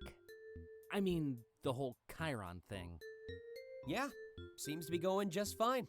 No suspicion, no anything, really. I'm kind of surprised that they actually haven't been caught about with this yet. No heat? We're as cold as ice. Taylor, I know it's a bit hard, but we have to trust him. He can't be here to put our minds at ease all the time. I guess you're right. Well, let's just gloss over the part where you said it's hard to trust me, I guess. That's fair. Oh, we're glossing. We're glossing the hell out of things, man. There's a bit of reassurance. Right, Clace? This could turn into a scandal. I don't know. I've never had a reason to doubt Isaac. Why should this be any different? See, Taylor? You're overreacting. If we were gonna get caught, it would have happened by now. And things are only gonna get better from here on out. Better? I hope not. Don't poke the Or nest, this, I hope it would be. Remember, Argus isn't exactly on standby anymore. For sure. What does that mean? Well, Argus usually keeps to themselves, but with these protests, I hear they're sending out agents. Yeah, and you wonder why I'm freaking out. It's not like they're here for us, Taylor. They're gonna be dealing with the Zeros. Yeah, this is the biggest security breach we've ever had. Compared to that, we're absolutely nothing. Think about perspective. I'm thinking, but it's just not doing me any good. It's like I just can't shake this feeling. Can't shake this feeling. Did something bad will happen? Exactly, yeah. Or already has, and we're just not aware of it. Just imagine it probably like pop up later. Some bad is gonna happen after that. Let's see what Isaac has to say then. How exactly are you making things better? Well, Chiron has a phone and identity, but it's pretty bare bones. So, while he's a valid citizen, I need to make it more believable. And how do you plan to do that? Well, I do have some high-level access, remember? So I've been giving him a life record, not just an identity. You know, family history, score history, social media. Alright, going all out, man. Jeez. Oh, really? And is he being a good citizen? In a way, I guess could be. He has his ups and downs, but it looks realistic for sure. Had to be certain, just in case anyone ever decided to take a look. I know we're safe, but I figured this could put your mind at ease too. You're allowed to do stuff like that? I shouldn't, but yeah. And don't worry, it's untraceable. Been using all that knowledge I picked up. This all feels so wrong. Can you at least promise me one thing? I'll try my best. If we ever are in trouble, please just tell us. I don't want to see this tough guy routine while the world takes us down. We deserve to know, Isaac. Now there's something I can agree with. Yeah. If something changes, please tell us. Of course! Remember, this is all my doing. No matter what happens, you'll be safe. But I have to say, this does feel good. I mean, giving Chiron the life he wants to have, not the one that Argus or his parents chose for him. It's always that like endorphin rush you get sometimes, but doing something crazy. Yeah, I love that sometimes, really. Oh, I hate how that's illegal. It's still fun though. Maybe it won't be that way forever, right? Gotta be a little bit of troublemaker sometimes. I don't know. But I'm curious about one thing. How can you adjust people's scores like that? I'm kind of a prodigy. Ah, I see. Seriously, Isaac? Fine. It's a mix of Argus's trust in me and my own abilities. Don't act like I haven't been doing it for a while either. Remember those discounts I gave all of you? A rebel since day one. Exactly, yeah. Yeah, but now I've got a cause. I kind of figured it's probably good to eventually just give a discount to Chiron now. Damn, our enemies better watch out. So it doesn't look like Chiron just popped into existence anymore. Kind of, but not really. I didn't add that much, just strengthened the core. The more edits I make, the more suspicious it'd look in the logs. Yeah, that would make sense considering like what the.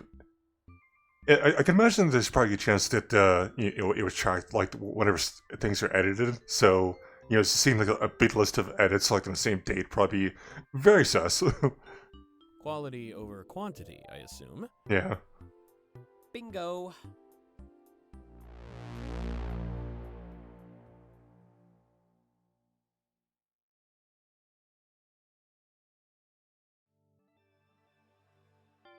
Alright. Go ahead and save here. We'll do a 2. Oh, there we go. Okay, all done. But yeah. Hi, dude.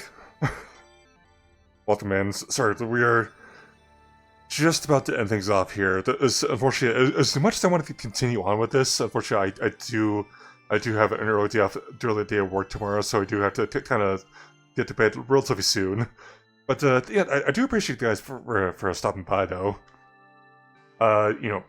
It was fun to get a chance to get back to this because it has been quite a bit since last time we played this. So looking forward to doing more of this. We'll see how far we get with that. No problem. It's always fun to do so. Yeah, I'm thinking because I do have next week for the most part scheduled out. Yeah, with the way my schedule's working out, because for those of you who are new, those of you who came in through either of the raids, I do normally stream like 3 times a week. Usually Mondays, Mondays 8:30 Eastern, Wednesdays at usually 11 o'clock Eastern, and most of the time Fridays at 8:30. But sometimes Saturdays, but because my schedule has been a bit like kind of like crazy recently, because like the holidays and all that. But next week my schedule's working out with Thanksgiving and all that. I do have Thursday, Friday, and Saturday off from work, so I am definitely planning on streaming Friday and Saturday. But I'm debating about streaming on Thursday. I'm not sure yet. there's probably a good chance that there probably won't be. It might probably be like an unplanned stream or something like that. Because I'm kind of leaning more towards just not streaming that day. But there's always a chance I might change my mind. But if I do, I'll let you guys know. If you're interested, you can always join my Discord. It's probably the easiest way to know if I ever change my mind. Because I'll make an announcement there, and I'll probably post it on my socials too. Like there's my bsky. If you are not already following me, if you're on there, you want to follow me, you can. And also, I do have a Twitter as well. That's mostly where I post all my stuff there. But yeah, so it'll be up, on Sunday as usual. It's gonna be a new schedule. I think it looks pretty cool, so I think you guys will probably enjoy that. But yeah, it's mostly just easy way to find out, when I posted all that. But yeah, thank you for hanging out mostly. But let's find somebody right here.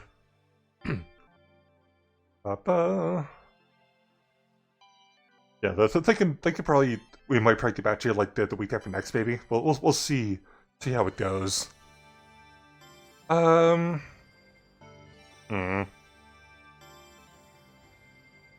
think I have one idea, but I want to see what else is on now. See who's on the team. Go for Requiem.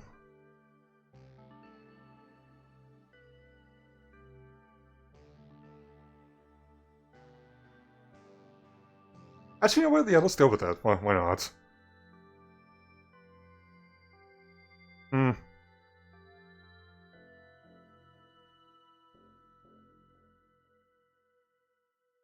Sure. We're gonna raid for Requiem. For Requiem. That I don't give them a bit of raid here. But yeah, I always stumble on my words there. Here is the room, as always. That keeps support for now. There's whenever we think of a remaster blade to this game anyway, but hey, it's fine. So there's that. There is the version for those who are not subbed. If you're interested, you just copy the second version if you're not subbed, or you can always just copy the text and put whatever you want to select around it. It's up to you guys. But yeah, thank you for the raise, thank you for the follows. There's thank you for hanging out. It was fun. Looking forward to getting back to it soon. Yeah, plan is should be up on Sunday. Monday we're going to be getting back to playing more Cyber Sleuth. Digimon Cyber Sleuth, which I'm very excited about because it has been a while since I played last time I played it. So the story gets a while, so I think you might probably enjoy that if you want to stop by. But that's the time for then. So hope you guys have a good evening. Take care, everybody. Bye.